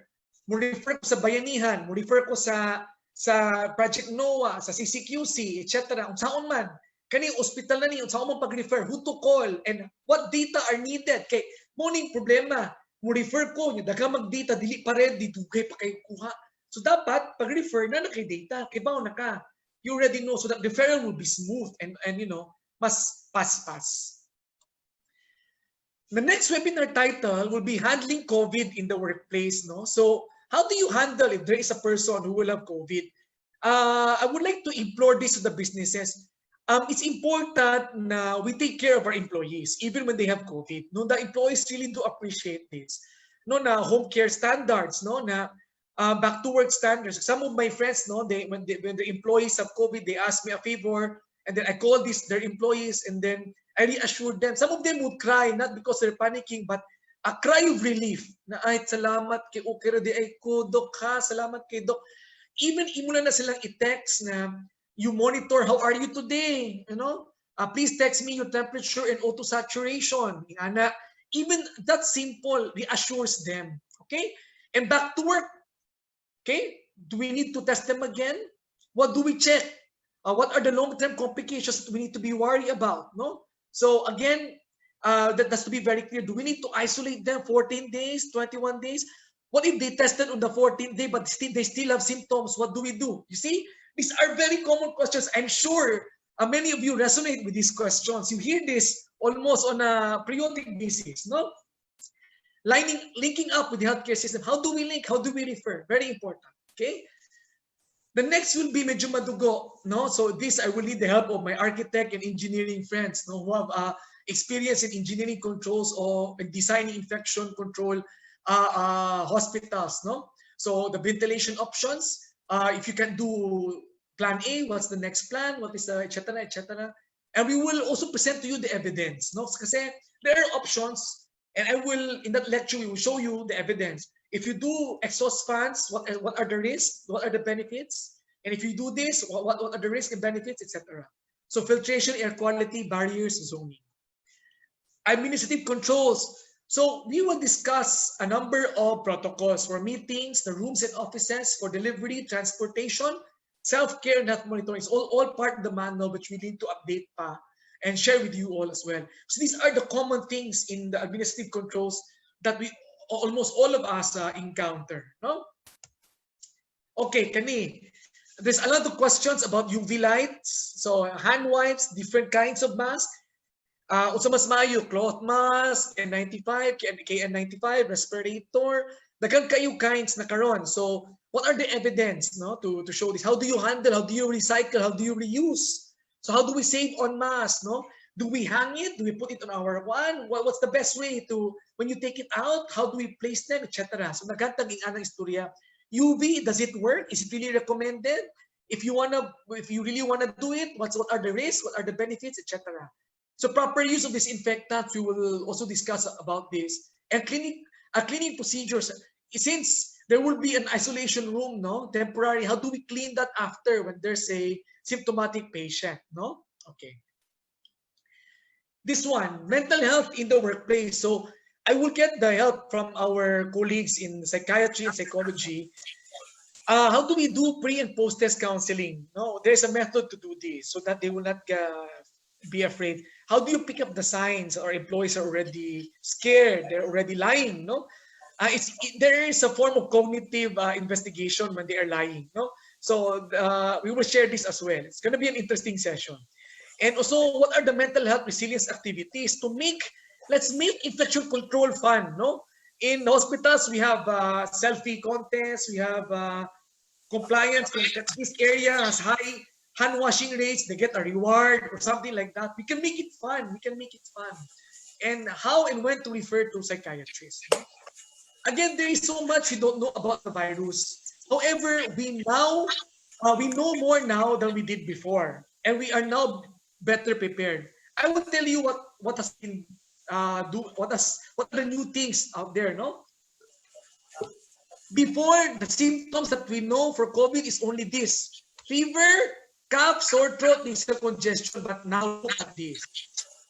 It's a whole plethora of symptoms. So when we screen our workers, should also be this and not just this. No, that's why we will be training our HIPCOs periodically. The HIPCOs are so important because there are many updates, and even for treatment, our HIPCOs will be the repository of this knowledge in your companies. No. And before, our treatment options are only these three: lopirito, hydroxychloroquine, mechanical ventilator. But look at this, our treatment options, we already have more. Okay? Daghan-daghan na gitag mga options. Public health, look at that. You used to only have 5 contact tracing tests. No? In the first GCQ, there was only 1 laboratory, limited hospital beds, only 1 quarantine area, the Sacred Heart. And then we only had cloth mask, surgical mask, and 95. And it was only PBB, we only launched and then hibernated. But now, 150 contact tracing teams in Cebu City, 8 PCR labs. No, we of course commend Dr. Loreche for leading this. No, for our TBRL and other laboratories as well. Significantly more hospital beds for COVID. No, thanks to the private sector and the public sector as well. We have 3 quarantine areas. Wait, I stand corrected. We have 4, no, because including the NOAA, no, and of course more options. There are several masks and respirators out there. The education campaigns more widespread. Naa na sa radyo, na ay drama na ang pangan kay title asymptomatic. No, it's in the AM station. It's hilarious, interesting. No, so expansion of the PBB. Before, when we launched this, pila na to kabuok, less than 30, but now a wonderful problem that we have more participants. So again, this is again an introductory. I can go on and on and on, but I hope I was able to compress all of these essential core topics in this introductory webinar. And see you in the next webinar. We hope that the interest that we have gathered here will exponentiate. No, so we learn as one, we heal as one. Thank you. Thank you very much, Dr. Brian Lim. Doc, we have 200 participants so far, and it's because we had a limit of 100, but we're going to have 500 in your next talk. So we're going to have a series of talks about workplace standards. Detail ba kayo, Doc? Now we're going to plan for that. And I'm very, very sure, sikat kayang HIPCO. And then the HIPCOs will be hip ako. Diba? So we're going to learn more about that the next time. So we're going to have the next speaker, our very own Dr. Mary Jane Loreche, Chief Pathologist of the Department of Health, Region 7, guidelines on and updates on various test modalities. And then, Doc, I think you're also going to tell us more about how to address mga misconceptions about testing. Go ahead, Doc.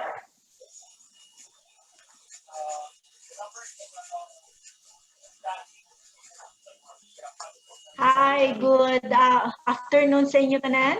So I'd like to share the slides that I have. So I will be able to show you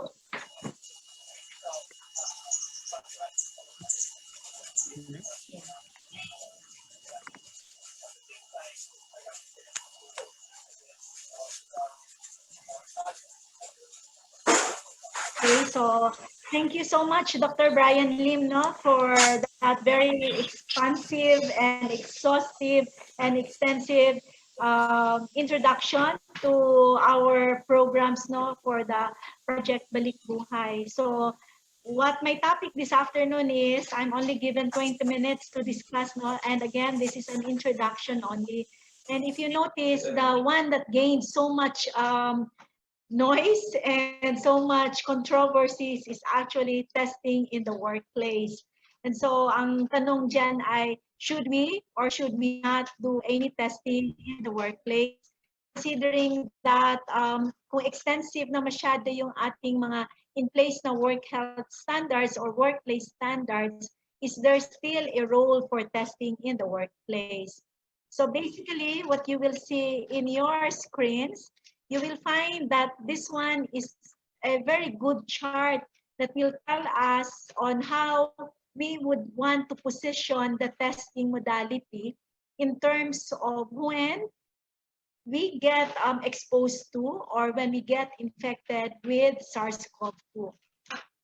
So here you will see that the blue line here, you will see that that represents actually the infection for SARS-CoV-2 or your coronavirus. So it is during this asymptomatic stage, or we call it also the window period, during the first week of your either exposure or when you may have the disease already, whereby you may not feel anything, you become asymptomatic, or it may even be the onset already of your symptoms. And what happens? Okay, so there's already exposure. On the 7th to the 14th day, and even up to the 21st day, you start to see this green line, and you will see that the IgM becomes detectable. That is the first antibody that the body will produce as your response to an exposure of the virus, no? So that is your IgM. Slowly also, after the first week, when you have already been exposed, you start to see also the rise of your IgG or your immunoglobulin G. And that's on the 14th day also, or even earlier than the 14th day. It rises slowly and peaks at around the 21st to the 28th day and starts to taper off and go down after the 28th day. Sometimes you will find that the IgG can stay in your system and can be detected even after 35 days. And so this is actually the very foundation of how the test modality should be used and how it should be interpreted. There are actually, okay, this slide first before I explain something else. There are two ways of looking at this. We have what we call the symptomatic, yung may mga symptoms na kagaya ng sinabi ni Doc Brian, yung ubo, sipon, no, or sore throat, or anosmia, no, wala ikang taste, wala ikang smell, and the other things, no, the other symptoms that may be related to COVID. So, but there is another group of population, we call them the asymptomatic, and that is where the workers will belong, no, unless na again they are symptomatic, they feel something. So I want to show you only this table so that later on when we discuss what would be the test modality that would be best suited for your own company or for your group of workers, no? So let us look at this. For PCR, you will notice we're talking about symptomatic, itong na ay mga gibati, because there's a difference between, again, those that do not have any symptoms at all. So for day 1 of exposure, if you get exposed to coronavirus or to SARS-CoV-2 today, for your first day of exposure and you are going to do PCR as your testing modality, the probability of you being able to retrieve a positive result will be almost 0%. So, muna maingon mo pagsulti nga, how come na negative ang akong result and I have been exposed to a positive person? O kaya naman, nilagnat ako ngayon. Bakit pag kinunan ako ng swab, negative pa ako because of this? Now, on day 4, for PCR, from the time that you were exposed to the time that you become symptomatic, on day 4, the yield of retrieval is 33%. Now, on day 5, which is your day 5 of your exposure, but the first day where you develop a symptom, now your PCR can have a yield of 62%. On day 8 of your exposure, which will correspond to day 3 of when you start feeling something, 80% possibility of having a positive PCR result. On day 21, from the day that you were exposed to, say, a co-employee who was positive, wherein you may not even have any more symptoms, your retrieval positivity is 34%. So that's for the PCR. For the antibody test, day 1 to 7 of your symptoms, meaning to say you feel something, it's only 30% retrieval. Day 8 to 14 of your symptoms or your exposure, you will have 72%. On day 15 to 21 of your symptoms, that's 91%. And onwards, it becomes 96%. That is the yield of positivity. Now, there are different types of modalities for SARS-CoV-2. Now, before I proceed with identifying all three, I want to establish a few things. No? Number one, there is no 100% diagnostic modality that is perfect. So, ibig sabihin, walang 100% test result. Any diagnostic modality, nothing or no one can ever claim 100%. Number two, it really matters on the timing of the sample collection. So that is very important and essential. Number three, the type of sample that you are going to collect will also matter. Number four would be the methodology or the test modality that you are going to use, because each kind of test will have their own modalities also. Number five would be the technical expertise of the one performing the test itself. And number six would be how you are going to interpret the test results, okay? So having said that, let us go into the three common, or these are now the most common test modalities that are available in the market. We always start with RT-PCR. So we have also antigen test, we have antibody test. There is a fourth one, which is the culture or viral isolation, identification, and culture, which we do not do, okay? So we don't do that. We can do that if we are highly capable in terms of having the biosafety category 3, no? So mahirap yan siya. That's why we do not encourage doing that. So we'll start with the gold standard. And what is the gold standard? Palagi yan naririnig natin. So much controversies, so much confusion about the testing. So mas saludo ako at I envy Doc Brian kasi yung kanya parang, okay, clear, heto yon. Kasi heto yung mga standards na dapat gawin natin. There may be some additions to it as you try to expand, especially on the good practices, but at least alam natin saan yon. Pero pagdating sa testing, masyadong masalimuot, no? And masyadong maraming experts din about this, kaya doon tayo nagkakaproblema. So, again, before I start talking about the gold standard, it is also essential that we have to ask the following questions. Number one, what is the purpose of the test? No? Ano ba ang purpose? Bakit ikaw mag-test sa iyong workplace? Pangalawa, paano mo gagamitin yung data na meron ikaw kapag testing din ikaw? Alright? Number three, how is it going to help you in the implementation of your protocols in the workplace? So once we have already answered these three questions, then we are better guided in our selection and in our choice of the test kit or test modality. So sabi nga natin, the gold standard is the RT-PCR. However, let me start it off by saying that an RT-PCR, although it's the gold standard, it is a confirmatory test, it is not foolproof. Meaning to say, meron din naman siyang mga limitations at meron din naman siyang disadvantages. But let's start with ano ang sample na ginagamit natin for an RT-PCR. You know that it is your nasal or your oral or your throat swab. Sabi nga nila, pag pinagsama mo yung dalawang yan, you have a nasal and you have an oropharyngeal swab, your yield is going to be better and you will have a higher chance of retrieval of the virus. Remember again that your RT-PCR will detect the virus.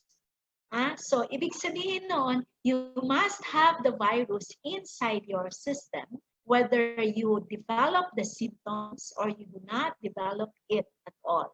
Meaning to say, the virus has to be there so that when you're going to extract your sample, you will now have a positive yield. So, what happens here in the RT-PCR? It's a series of chemical reaction whereby the viral genetic materials are copied. So if you have no viral load or you have a very low viral load, then there is a possibility that you will have a negative PCR result. Now, the test that you or me, it only tells us that you or I am infected at the moment. So ngayon lang yan. So hindi ibig sabihin na pag positive ka, for life, you will have the virus in your system. Now, it is very helpful because number one, it is used for diagnosing our cases. So dyan tayo minsan nagkakagulo eh. Pag sinabi na natin na yung isang test modality ginagamit to diagnose. There is only one diagnostic modality that is used for diagnosing a case, and that is your RT-PCR. Your RT-PCR, once you are diagnosed and confirmed to be positive, then you can now have the contact tracing in place. You can have the isolation and then implementation of all the necessary health care standards na sinabi kanina ni Doc Brian kapag meron ikaw positive na empleyado sa workplace. Now, a negative RT-PCR result doesn't really mean anything. Meaning to say, if you are negative, it doesn't tell you anything. But if it is positive, then you take it in total. Now, what about an antibody test? This is the one that garnered so much noise, no? And marami masyadong ideas, marami masyadong opinions on the usefulness of the antibody test. Let me kick it off by saying this. All infectious diseases always have some sort of a test prior to confirmation.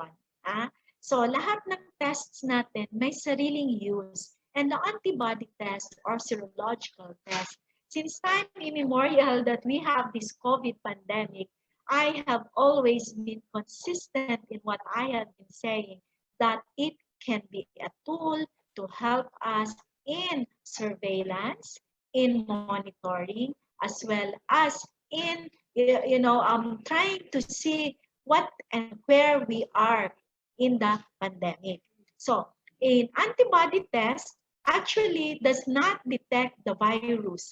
Neither does it detect an infection. Neither is it used for diagnosis. So, doon tayo nagkakamali. Kapag sinabi natin na nag-diagnose tayo ng SARS-CoV-2 dahil nag-positive sa antibody test, that is incorrect. That is a myth and a falsehood. Hindi tayo nagda-diagnose using an antibody serological test. If your RT-PCR will detect and diagnose the virus inside your system, the serological test functions this way. Each one of us, our immune system is made in such a manner that if you are exposed to a foreign substance, and this time it is your coronavirus or your SARS-CoV-2, your body will react to it by producing antibodies. So what is being detected in the serological test is your body's response to an exposure that is considered a foreign substance. And in this case, it is your SARS-CoV-2. So where your RT-PCR, you are going to do your swabbing. Here in the serological test, you are going to use blood sample because it is in the blood that we get to see the immune response or the antibodies that our system or our body will produce. It will measure actually the antibodies as they bind to COVID-19. What does it tell you? Okay, it only tells you an exposure to an infection, an exposure or an encounter to the virus.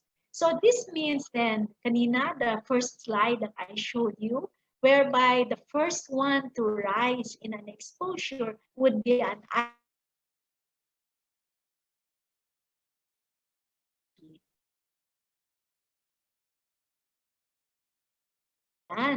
okay, when you want to check on the prevalence, you want to know how many has been exposed to the virus or to the infection in a particular locality or in a particular zone in your workplace.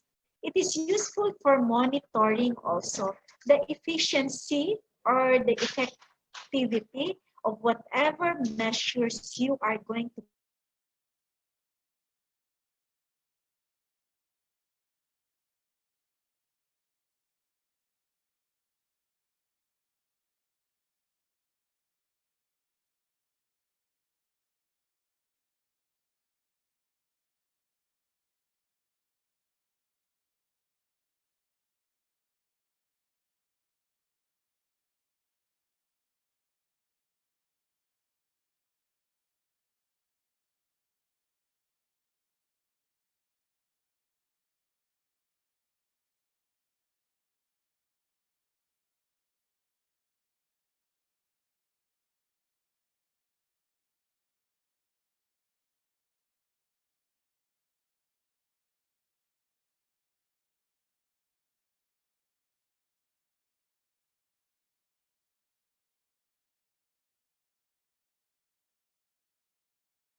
I think there's a technical problem on the side of Doc Loreche.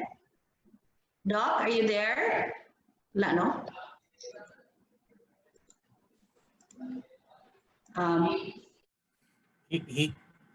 Her internet connection has been cut off. I think, yeah.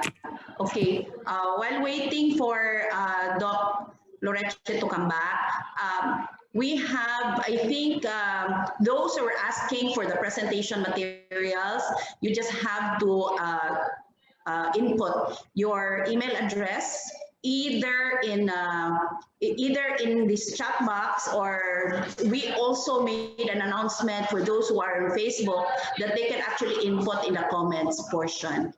And we, as mentioned, we're going to have a series of webinars specifically for workplace health standards. And I think let's proceed to the Q&A while we're waiting for Dr. Loreche to come back. May I now call the panelists for the Q&A discussions. Dr. Brian Lim. Doc, you're there. Dr. Jean, we're waiting for Dr. Jean. We have the Cebu Chamber of Commerce and Industry President, Felix Tagyam. Mandawi Chamber of Commerce and Industry President, Stephen Yu. And then we have the Director of the Cebu Filipino Chinese Chamber, Director Rodrigo Go. We also have the MEPS Chamber of Commerce, President Santana Krishnan Vaidiswaran. Also, we have in the our panelists, the Philippine Retailers Association President, Chester Lim. and of course, the Hotel, Resort, and Restaurant Association President, Carlos Suarez. So before our sessions, we actually had, we asked for the frequently asked questions. And I would like first, I think, to here's a question for the Cebu Chamber of Commerce and Industry President, Felix Tagiam. Felix, you're there. Yes. Okay. Why is it important to gradually resume business operations during COVID-19 pandemic? I think Felix is joining me here, so take over, please, Felix. You have the questions, right? Yes. Thank you. Okay. Good afternoon, everybody. Sorry for some technical glitches a while ago when we started, but we, as what IPP Noy will say, and everybody in the Chambers movement will say, this is not the only webinar we will be producing. This will be an ongoing thing, and as we may all know, we may constantly and upgrade to all the members the minor points of how to opening up safely. Now, regarding, with the continued quarantine, the disruption of our economy has begun to hurt everybody. From economically, from all walks of life, people's enterprise and livelihood, resulting to hurt, which we don't want to happen. No, so we are experiencing more sufferings and anger among our workforce. The need to balance life and economy is very important. We cannot just simply wait until the virus is eradicated, and it may take a year or so. As a saying goes by in our meetings with the PPB group and everybody, we need to learn to live with the virus, our unseen enemy. These concerns are embodied in the strategies mapped out the project Balik Buhay. So I am encouraging all enterprise to listen, practice, and improve, if possible, by your own way. What the PBB is doing is just a guideline. Unless the vaccine is found and effectively being administered by everybody, we should learn to live with the virus. So let's all take care, help each other, and let's all heal as one. Thank you. Thank you very much, President Felix. I think Director Rodrigo Go is here of the Cebu Filipino-Chinese Chamber, because before we started the program, there was a question for you. And the question goes, how can a business enterprise reopen without contributing to the spread of COVID-19? Rod? Yeah, thank you, Lilo. Good afternoon, everybody. Well, reopening of business during the pandemic means the risk of further spreading COVID-19. To lower this risk, the Project Balik Buhay has issued guidelines for business owners, managers, and workers to consider, accept, adhere to, and support.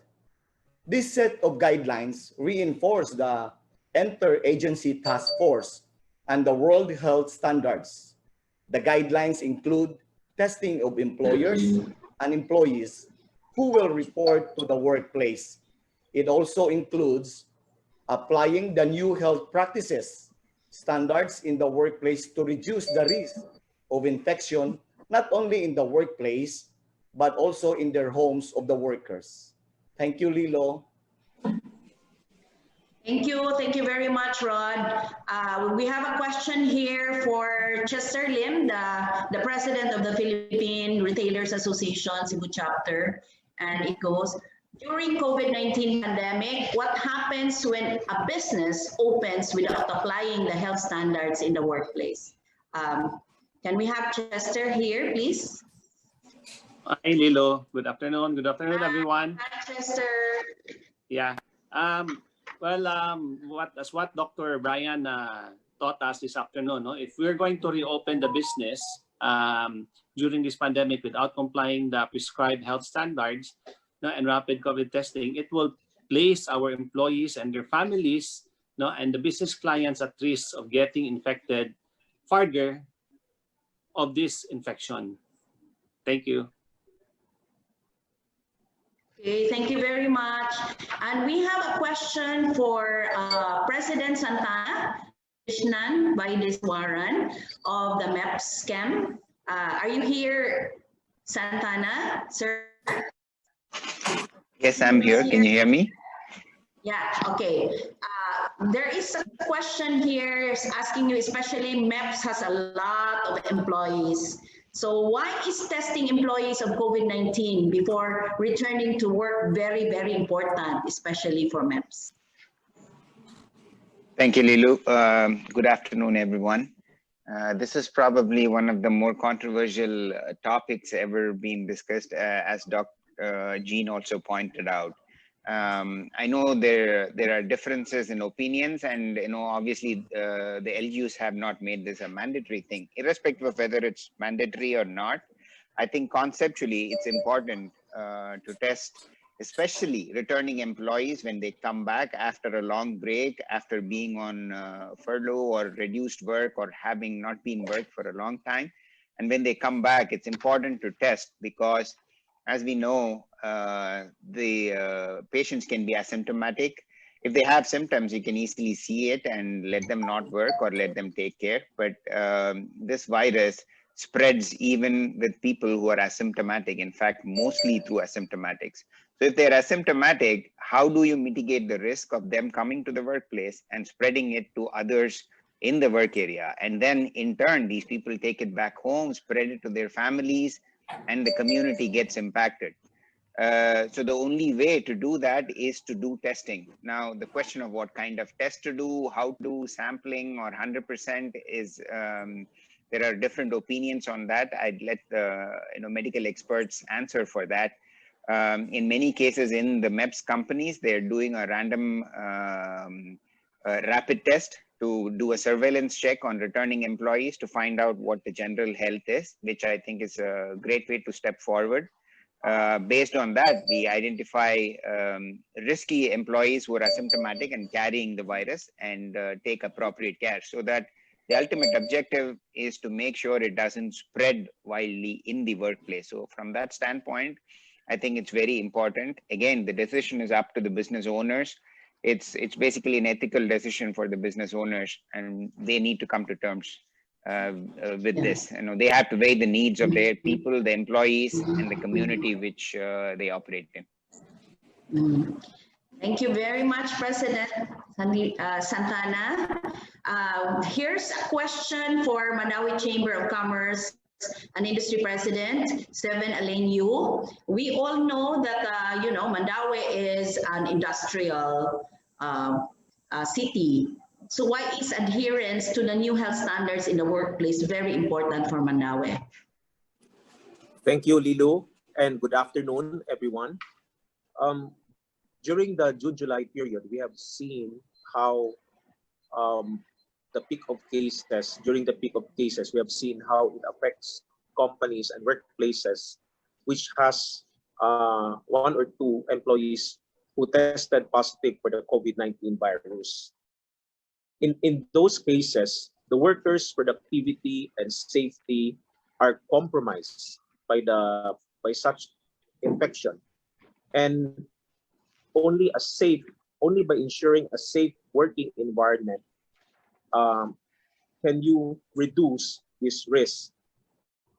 By applying the new workplace health standards that PBB has so far recommended,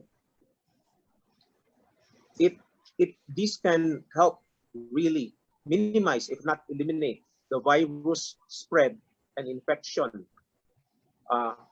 in the workplace, and this will affect the workers, the family, and the families and the homes that the workers go back to, and the customers that they serve. So when these are addressed, both the workers working in the workplace and customers who patronize these workplaces will feel safe, and their confidence levels will increase. In return, this will redound to increase businesses for the respective workplaces. So again, implementing this new workplace health standards is really necessary for our businesses to survive and prosper. For those businesses who are experiencing negative cash flow or cash burn because of the kind of businesses that they're into, the sector they're into, and the market, the existing market, we advise these businesses to maybe consider not opening for the meantime and wait for better times. And this will lead to quick progression later. Thank you, Lilo. Thank you very much, Steven. This time, there's a question here for Carlos Suarez, the president of the Hotel, Resort, and Restaurant Association of Cebu. Carlo, are you here? I saw you earlier. Yes, Carlo? yes, I'm here. Okay. How relevant is the Project Balik Buhay guidelines to your industry, considering we all know that it's an impacted industry right now? So how important are the guidelines? Well, the goal of PBB is really confidence booster. When we start opening our business, and it's really about confidence building. The PBB guidelines is very simple. It's not so complicated that we can always say it's very basic and straightforward. Our industry is following this, and they're very happy about these guidelines, and we are ensuring our members and also our clients that when you go back to our respective properties, you're all safe, you're all confident that not even even our employees undergoes the mandatory tests. We encourage our employees to do. We encourage them to have like rapid tests so that we will know that they're safe. And with the PBB guidelines, it's really a eye opener for everybody. Thank you. Nikilo? Okay, thank you very much, Carl. Thank you. And I think Dr. Loretti is back. Doc, are you back? Because we really have to continue your presentation. Dr. Loretti? Oh, okay. She's sharing her screen. Nakanindot ani Dr. Loretti is presenting very comprehensive her thoughts and with a smile. Are you back? Okay, take it away, Doc.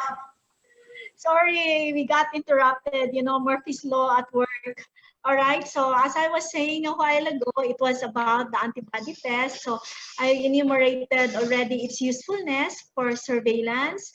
Again, we want to be able to monitor, no? And monitor what's going on in the workplace, how effective and how we have implemented and followed the guidelines that Doc Brian is making for all of us, as well as a response, no, to the COVID-19 pandemic. So these are also, the antibody serological test can actually be unclear on how long one's immunity can last. No? So there is no guarantee as yet that if you are positive for, say, IgG, that you will have a, you know, an immunity to the virus for a very long period of time. Timing in the collection would be very essential again because it affects the accuracy of the test kit. Now, another test that we would like to talk about would be the antigen test, all right? So,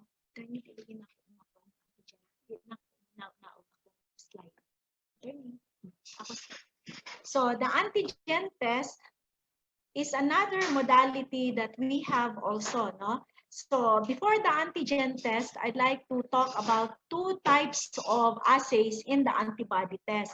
And that would be your point of care or your lateral flow immunoassay. And this is the one that is being used, no? And which is being questioned actually.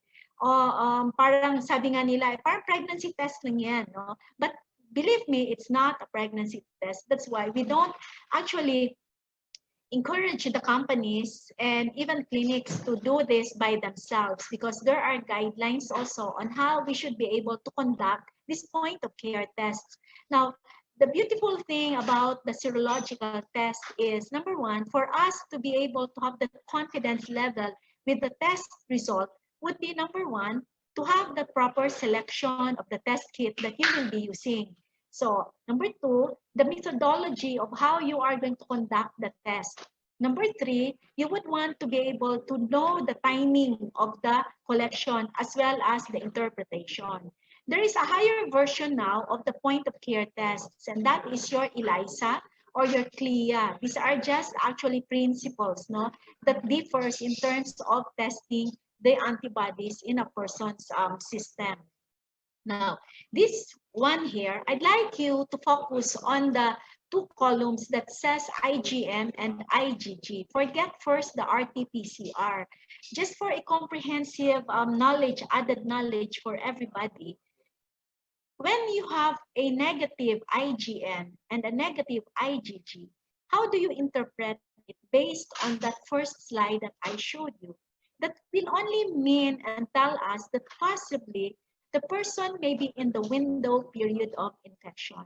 And this is where the problem arises. That is why we say na daghan kaigsulti nga grabe kayo ang yung false negativity ni ani niya. Believe me, all types of test modalities will have their own share of false negativities. Meaning to say, nga negative siya pero dili day siya tinuod nga negative. Wala niya na-catch ug unsa to iyang i-test for that particular period of time. The IgM, when it is tested positive but you have a negative IgG, then you can always say that probably the patient or the person or the employee may be in the early stage of the infection. Kasi na-expose pa man lang siya, nag-develop of antibody ang ihang lawas, and then it will show as IgM positive. If, however, you have both the IgM and the IgG to be seen in the test kit or in the result that is released, then you know that probably that employee or the patient is already in the active phase of the infection. There is also a possibility that when you have a positive IgM and an IgG, that the person may be in the recovery stage. So that is how you are going to interpret your test results. Remember, balikan ko, your antibody test is not to diagnose. It only serves to guide us what to do, how to go about the next step with regards our employees or in the workers in the workplace. Now, important here is palagi natin naririnig, FDA approved. Remember that FDA has released more than 100 rapid antibody tests that are considered FDA approved. But it doesn't mean that if it is FDA approved, pwede na kahit okay na yun kasi may stamp of approval from the FDA. What we did here in the Department of Health as we guided the communities on the test kit that they are going to use, we did our own verification. There is a difference between validation and verification. Validation is only conducted in RITM and in DOST, meaning to say they will require a bigger number of samples and test kits that they will have to compare so that they would be able to really say that the sensitivity is such, the specificity is such. But here in the Department of Health in Region 7, I have to do my own verification studies. So test kits were given to me so that I would be able to check with a confirmed sample of PCR confirmed positive or negative patient, and the samples that we have to take, the blood samples from these patients, so that we could run them side by side with the different test kits. So, mahalaga yung naka-verify yung ating test kit so that you will have the confidence level nga ang imong result is something that you will believe in. Remember, there is so much bias with the antibody testing. So we need to be able to remove some of those biases so that we can achieve something of a standard whereby we can trust whatever result we have. Second, aside from the listing of the FDA-approved test kits that we need to verify is the methodology of the sample. Remember that you get to see this in the news. Finger prick lang, isang patak lang ng dugo, may resulta ka na. I do not recommend that. Why? Because you know that your blood contains different portions or components. When you prick your finger tip so that you can get a drop of sample to be placed on the test kit, that is not going to contain all the antibodies that you have. It is the plasma, that liquid portion, parang yellowish to whitish portion of your sample that contains your antibodies. So if you're going to get that through either, by spinning the sample or by having it clot on its normal course and get that liquid portion, you are now trying to eliminate another bias in your testing. So that's why we have to standardize the methodology. Thirdly, pag sinabi doon sa ating guidance na in 15 minutes you need to read your test result, you need to read it. Anything beyond or before the timing will also impact your test result.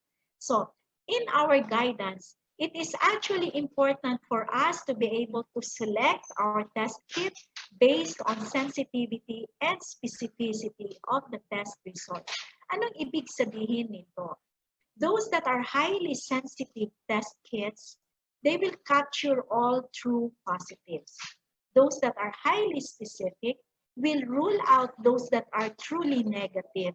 So in our verification studies, we were able to come up with test kits that has sensitivities and specificities as high as 96 to 99%. So ito yung mga nirecommend namin at ito yung ating mga ginamit. Now, the third modality is your antigen test. Ito yung bago ngayon, no? So how does an antigen test work? It is again, the sample is taken from a nasal or an oropharyngeal swab. The principle here, it will detect the chemical fragments of the virus, and then the antibodies that are in the plates of the test kit will now try to bind with it. So what does it tell you? It tells you if you are again infected now. If you want to do diagnosis, you can do an RT-PCR or you can do an antigen test. It will help detect the virus if you really have it, and you are able to implement isolation and do treatment immediately. So meaning to say, you have faster test results.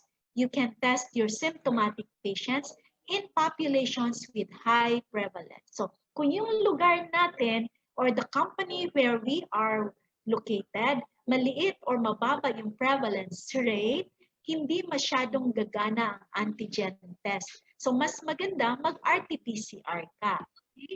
So a negative result again does not guarantee that the person has an immunity to the virus. Neither does a negative result mean anything. It has an increased chance of false negative results, especially in areas where there is a low prevalence of the disease. Now, so in the workplace, you are going to test not symptomatic, no? Hindi naman mga papasok yan kung may sakit eh. So, ang kailangan ay yung ating mga workers na nagtatrabaho araw-araw. Meaning to say, wala silang nararamdaman.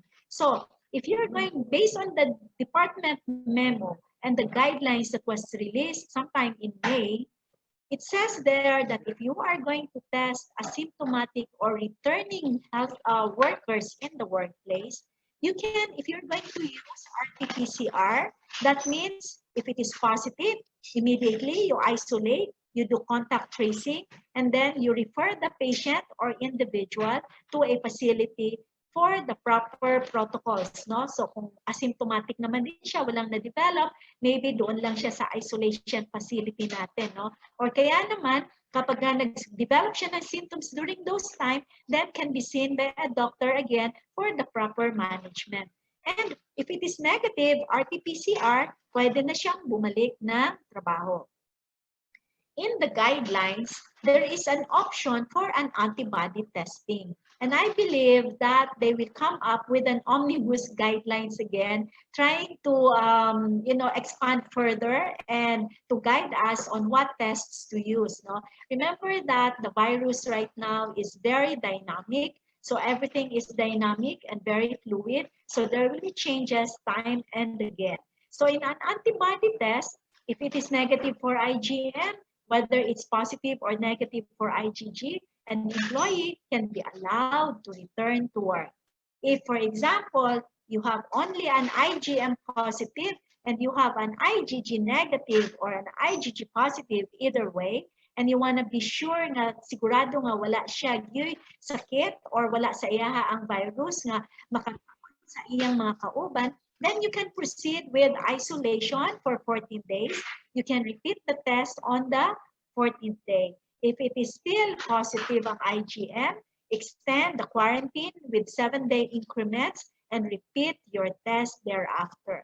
But if on the third, okay, or on the second repeat and you are still positive, then you start thinking maybe it's a false positive result and you can seek the consultation or guidance of Dr. Brian Lim for this kind of results.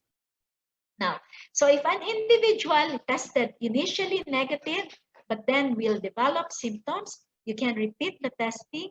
And then if it is positive, you do isolation, you also do contact tracing.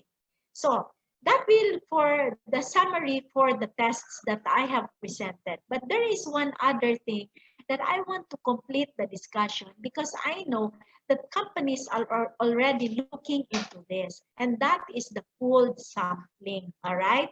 And this may be a solution somehow for us to be able to condense the number of tests and the cost in a company. But I want to discuss this first.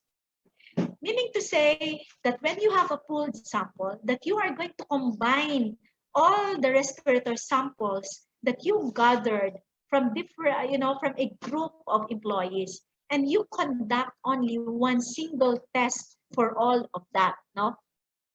For example, you choose 100 of your employees and you want to pool them all together. So you get your swabbing for all 100, submit it to the laboratory, and the laboratory can run one sample based on those 10.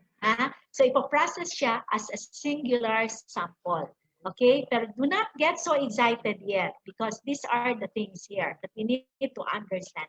Number one, pooled samples is good when the laboratory resources is few. So ibig sabihin, konti lang ang laboratory natin, tas konti lang yung ating mga kits, yung ating mga reagents, yung ating mga supplies. Then a pooled sample is the way to go. Number two, which is very important, these pooled samples is very good and ideal only in areas where there is a low prevalence of SARS-CoV-2 infections. So will this be good for us in Cebu City, in Mandaue City, in Lapu-Lapu City? Then we need to look at the prevalence rate based on what we did last May, on how was the prevalence rate of our individual cities, the 3 HUCs. If you have a high prevalence rate in your area where your company is located, then to do pooled sampling is not that useful. I will explain later. Now, your pooled samples is only used and is very useful for testing employees in the workplace. So sa hetong dinidiscuss natin ngayon, in schools, okay? Kasi heto sila big areas and we want to conserve our resources. And pooled samples are actually, the results are good for surveillance purposes and not to diagnose patients or cases. So if you are going to have a negative result in your pooled samples, so kunyari 100 yung kinuha natin, tapos yun, tinest, singular siya as testing isa lang. Negative siya lahat, or yung simple na isang sample negative siya, all the 99 or 100 employees will be considered as negative. Okay? Pero if you have a test result that is positive, lahat yung tinest natin sa pooled na yon na 100, iisa-isahin natin yon para makita natin sino sa kanila talaga ang true positive. So that's for the pooled samples. Now, dito naman sa pooled samples, I am actually going to start this also because I want to do my own verification. I want to know so that I can guide you later on how many samples would be good and would I have a confidence level in the test result.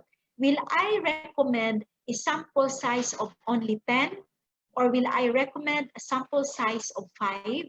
And then I would like to also know how am I going to go about it? What kind of modality in terms of the PCR machine, the test kit or the extraction kit that I will be using. So once I have that, maybe in 2 weeks' time, I will also be able to tell you and guide you on how we can use the pooled sampling, all right?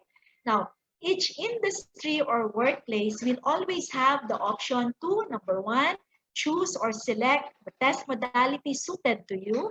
You will now be guided as to the frequency of your testing based on whether you are a high impact, high spreader company or are you a low impact, low spreader company. As to the percentage of the employees for testing, again, that can be embedded in your manuals or in your HR guidelines. Now, so what test method then should you use? Depends again. Is it for surveillance? Is it for you want to check on the effectiveness of the workplace standards? Do you want to assess the personal risk of becoming infected with SARS-CoV-2? Or is it going to be to diagnose who may have the disease in your workplace? So these are issues that you alone can answer and be guided with. So once you have that, then we know that we need to do contact tracing.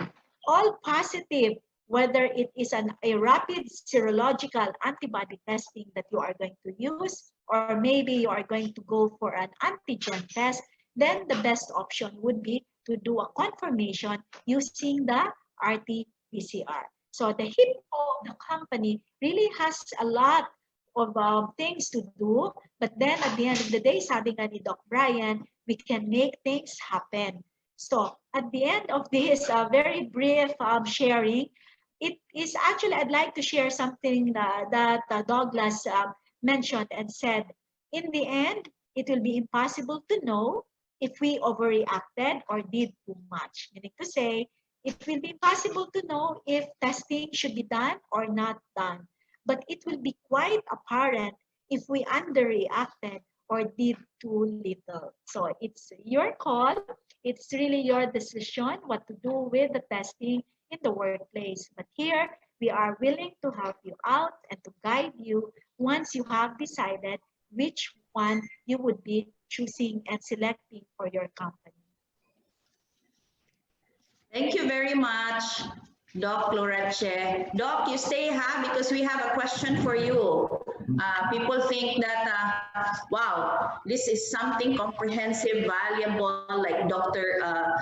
Brian Lim earlier. But I'm very, very sure people have a lot of questions, especially the businesses, the business community here in Cebu. So, Doc, you stand by because we will now proceed. We go back to the question and answer portion.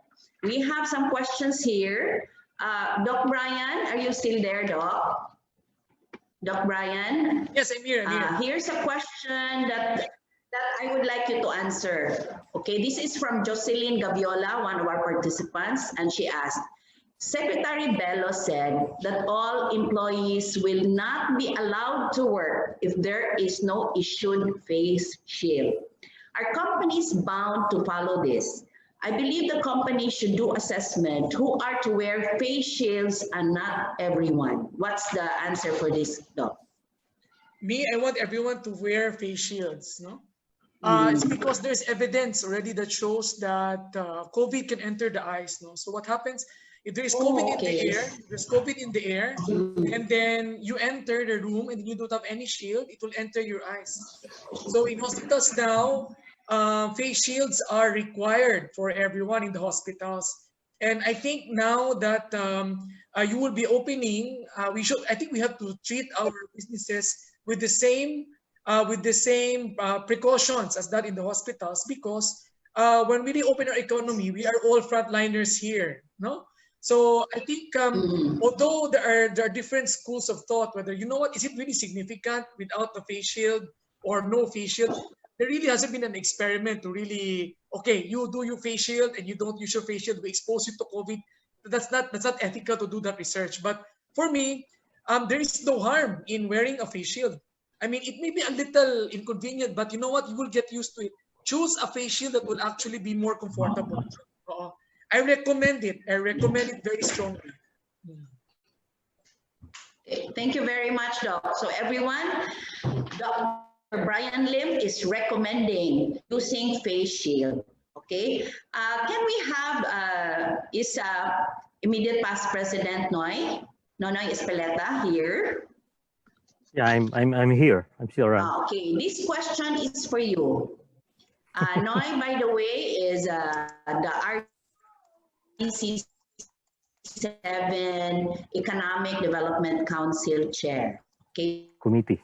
And of course, the immediate past president of Sunstar. How many years are we looking at in Cebu for our economy to recover?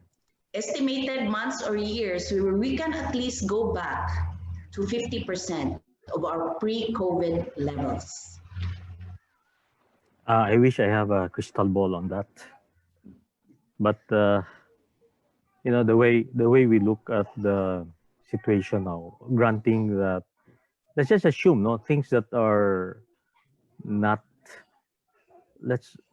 like for example, the vaccine. If we hope for the vaccine that will fast track our resumption, but let us assume that we don't get that as fast. So we learn to live with the situation with the COVID. There is going to be a new behavior of the market, and there is going to be a new space in terms of commercial activity. If you want to go back to the pre-COVID, I would say right now, going back to that level, I'm not even sure if you can go back in 3 years or 4 years. Because right now, the volumes are at maybe 30-20% level. Now, if the consumption starts to perk up, it is not going to go immediately to the pre-COVID volumes. There is going to be incremental increases. And these incremental increases on the assumption that the same players are there in the market. Imagine the pre-COVID volume, the pre-COVID players in the industry are there to grab any increments of the growth of the market. So I would say there is going to be a realignment. There's going to be, some others will really be booted out. There is going to be perhaps mergers, acquisitions, etc. There's to be realignment in terms of the industry. It's not going to be, as I've said, it might be difficult to predict it, but I'd rather advise that businesses will really have to look at new spaces where they can move or reformat or repurpose in their businesses. Because if you wait for 3 years, for 4 years, what will you do? For 3 years or 4 years, what will you do? So I'm not very optimistic that we can go back that fast. Remember, we dropped to 16.5% GDP negative, and it is it is more difficult to rebuild it.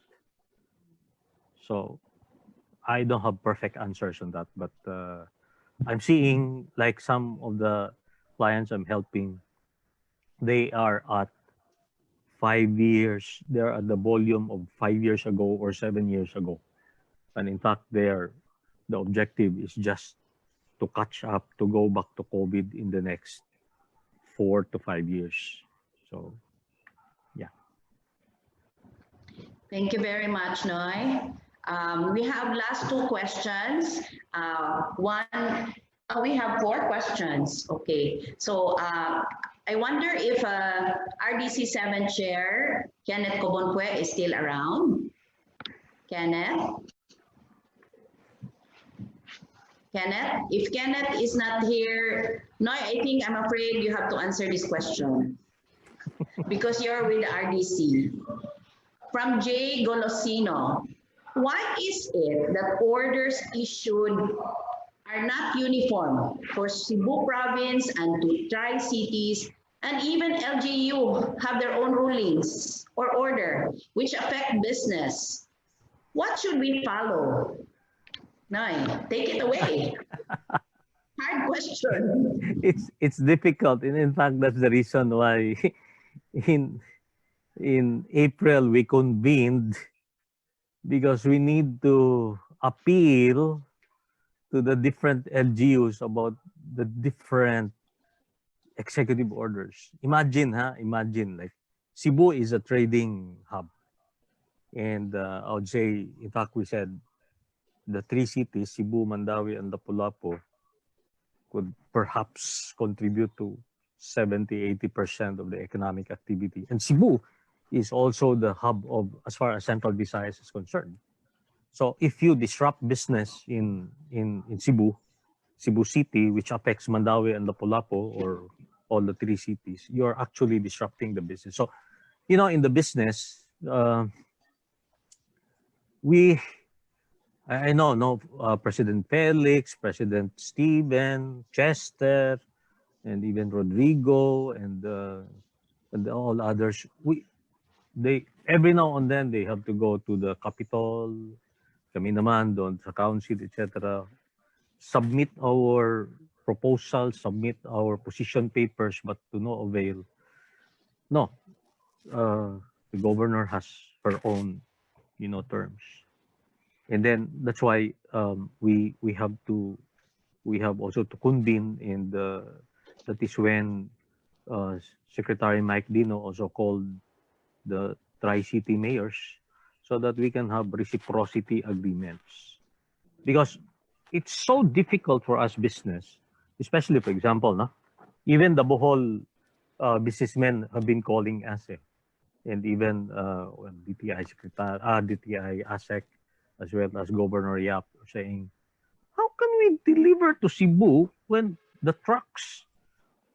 drivers are not allowed to cross, and the pahinante are not allowed to cross?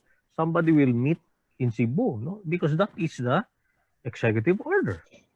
So how can that be? So it's so difficult as far as business is concerned, no? So I'm one with you, and in fact, this has been, in fact, the difficulty. That is why the role of General Simato when he came here, and it was good that the LGU leaders aligned accordingly. That's a difference, because before General Simato came here, to each of his own. But now when General Simato came here, because of there is a serious message here, bringing also all those battalions, etc., and the president ordering. So all the LGUs will have to align with it, and that is the good thing there. There is alignment. Now, Recently, there is already, again, no, the declaration of work pass, etc., etc. So, sabi namin, we're back to square one here. No? So, to me, I would say that's why there is a need really on the different LGUs as far as the private sector and the business to come together and really align. No? Really align. We cannot be on our own or kanya-kanyang so mahirap. It's going to be difficult, no, for us and for everybody. It's going to be difficult.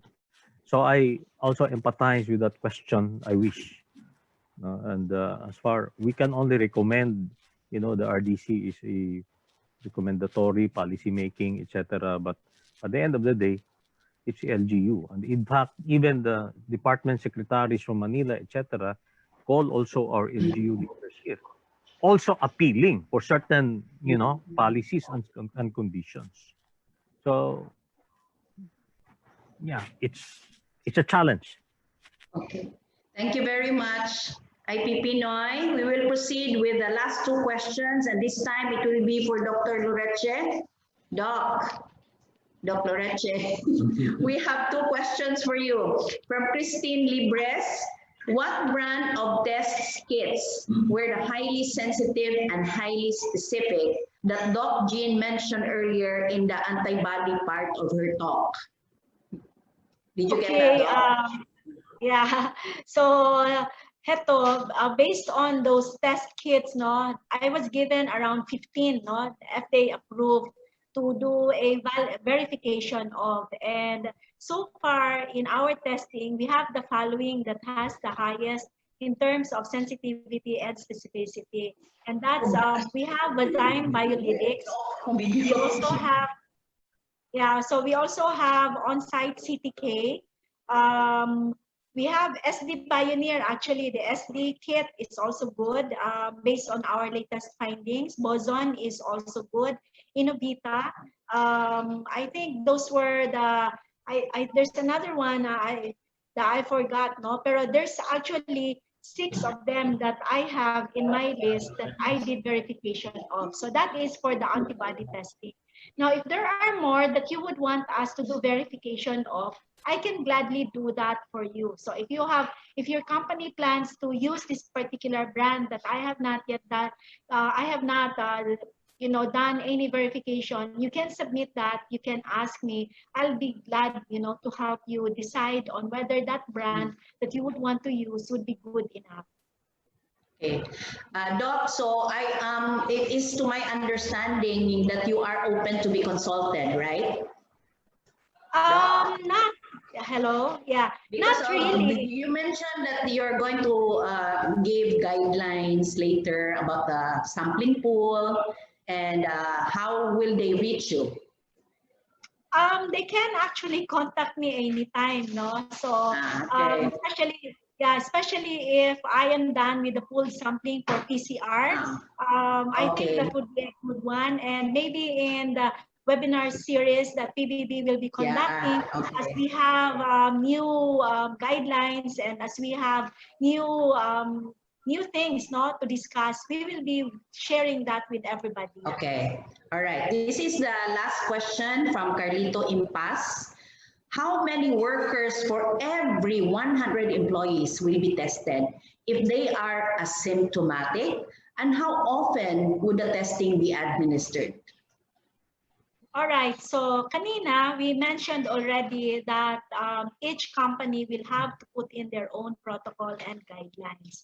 And so it really depends on whether you want to do a baseline 10% of your employees. No, you want to do 10% every 2 weeks or once a month or once every quarter. No, so pwede yun. You can decide on that, and your basis and guideline would simply be this: if you are a high spreader, high impact company, then I believe that you can increase the number in terms of percentage of your employees that you can do testing on, including the frequency, including the type of testing modality.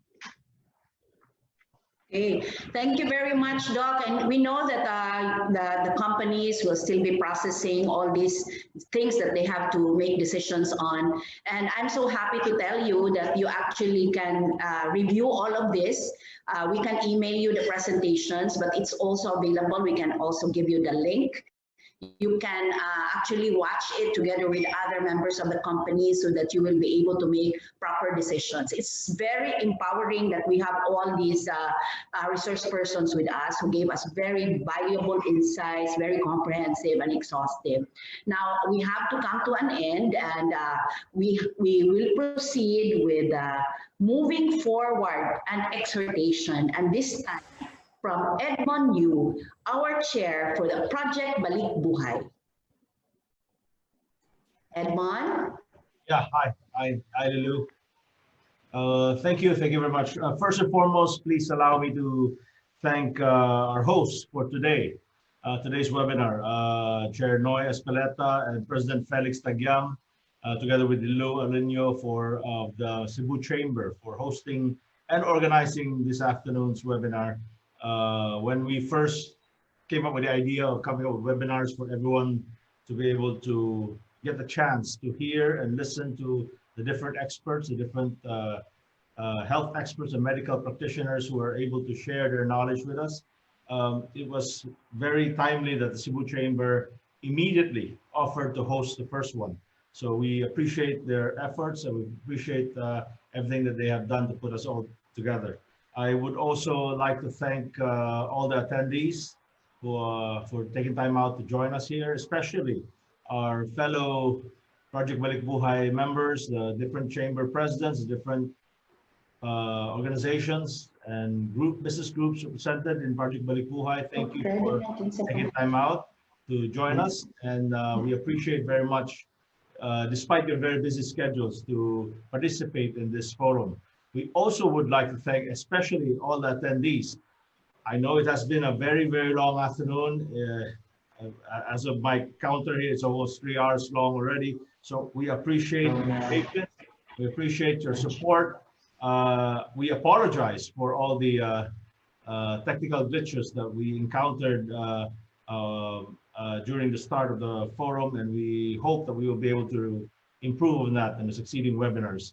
Nonetheless, I'm not going to take up too much of your time. I know it's been a long afternoon. I'll just go straight to the point.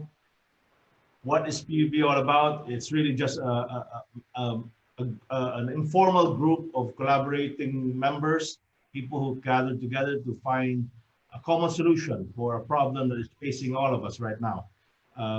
Rest assured, we all share the same goal. Even our government, our health experts, our business sector, everyone shares the same goal, which is to be able to revive and recover from this pandemic. This pandemic was not anyone's wish or preference, but it happened, it's there, it's real, and it's not a product of somebody's imagination, but it's really, really hurting a lot of our members in society. We've seen that up close in the hospitals, in the health centers, and we feel the despair and the frustrations of so many. But at the same time, we also understand that we cannot continue with these kinds of lockdowns and quarantines levels that will hamper the economic activity of the business sector and of the people. People still need to work. People still need to eat. People still need to feed their families, to go to school, to continue with their lives. So how do we do that? That is a most difficult question, and I don't think anyone in the world has figured that out until now. However, what we can do here in Cebu, and that is something we are so blessed with, we are so fortunate with, is that we have a healthy collaboration between public sector, private sector. I don't know kung tungkol ba na sa pagkabisaya na to, sayo na storyaon, sayo na magtinabangay, sayo na maghiusa. So despite the imperfections, despite the frustrations, despite the limitations, we do what we can.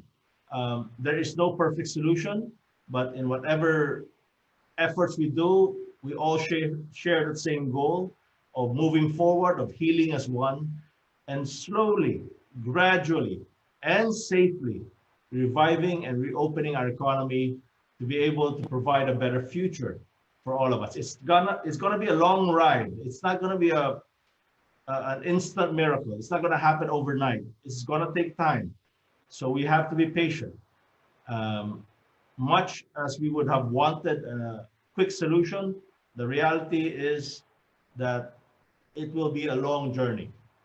How long, we do not know. Nobody has a crystal ball, as Chair Noy pointed out. But what we can do is move one foot in front of the other every single day. One step at a time, one day at a time, one patient at a time, one worker at a time, one company at a time. And that's what we are trying to do here at PBB. And I am very, very grateful to all our collaborators, all the business groups who have lent their support and promised their full participation in everything that PBB is doing. So we hope, we continue to hope, and we continue to pray for our beloved Cebu. And day by day, we hope that every step we take will lead us to a better and brighter future. Thank you very much once again. We will be announcing hopefully soon the next series of webinars. And again, in behalf of the entire Project Balikbuhay, we thank our host and our organizer for today's webinar, the Cebu Chamber Group. Thank you very much. We would love to be able to be given a chance also to organize the next series of webinars in the next coming weeks. Thank you very much once again to all the attendees. Mabuhay. Thank you very much, Edmond Liu, the chair Mabuhay, Balikbuhay. for PBB, Project Balikbuhay. Mabuhay, I Balikbuhay. don't want you to go. We have a surprise for you to end this in a very inspiring way. We actually have a song that's produced by the group of the Cebu COVID-19 Citizens Initiative, and that Cebu Chamber is a member, and it's a very inspiring song, and we would like to offer to end this with with a very inspiring thought. Okay, can we take away the song Kinsa Pamandiay? As we say, ako, ikaw, kitang tanan ang solusyon.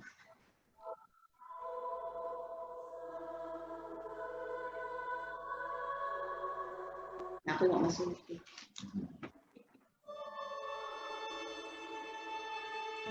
Sudungang atong dakbayan nang inahanglan ug tabang. Nagbaguod sa kadaghan sa kalisod nga gisaguban. Unta di na nato ni pasagdan, walay di masulban kung tanan, magkahius lang sa pagpagkamanan. Alang sa usag-usa yun ang atong kaluwasan, kayang gahong anaa sa katawan, kinsa pa man di ay ang magtinabangay, kinsa pa man di ay ang mag-inunungay, kinsa pa man di ay ang magdayo.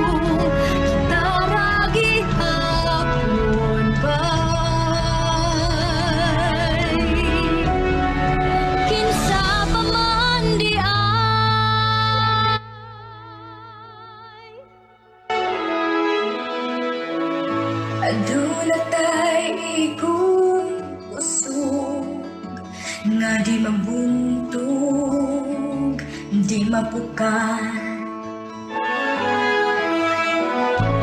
Dayon ta ihapon na magabadong taliwalas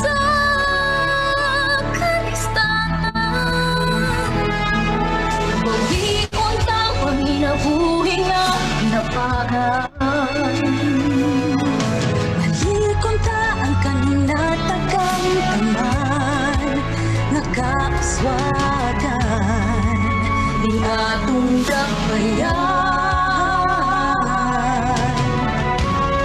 Maong giyawhag ang tanan. Darag yun ang atong kaiwasan. Kay ang gahom anaa sa katawan. Kinsa pa man iay ang magtinapangay. Kinsa pa man iay ang magtinunungay. Kinsa pa man iay ang magdayon. Darang gihapon ba'y gamay pa nga pag-ato. Dasig ba'y gamay pa nga pagsakripisyo. Ikaw kita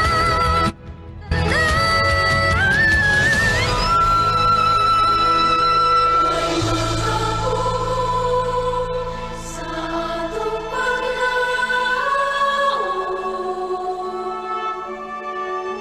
Subukan, subukan. Darag yun ang atong kaiwasan.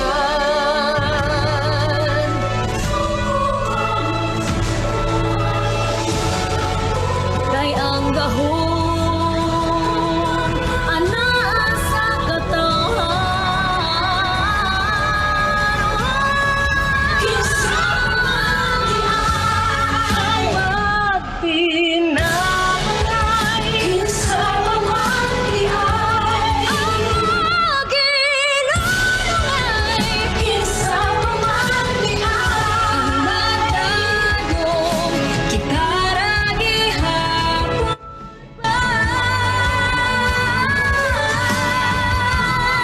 kinsa man iay ang magtinapangay. Kinsa man iay ang maginunungay. Kinsa pa man di ay makapugot sa atong paglaom. Subukan, subukan.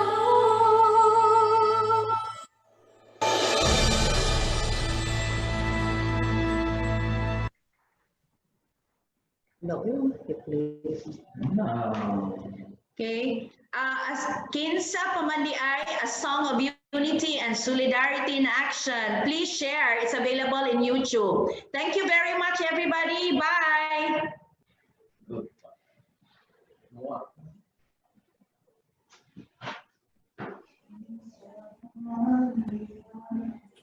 Congrats, Lilo. Thank you.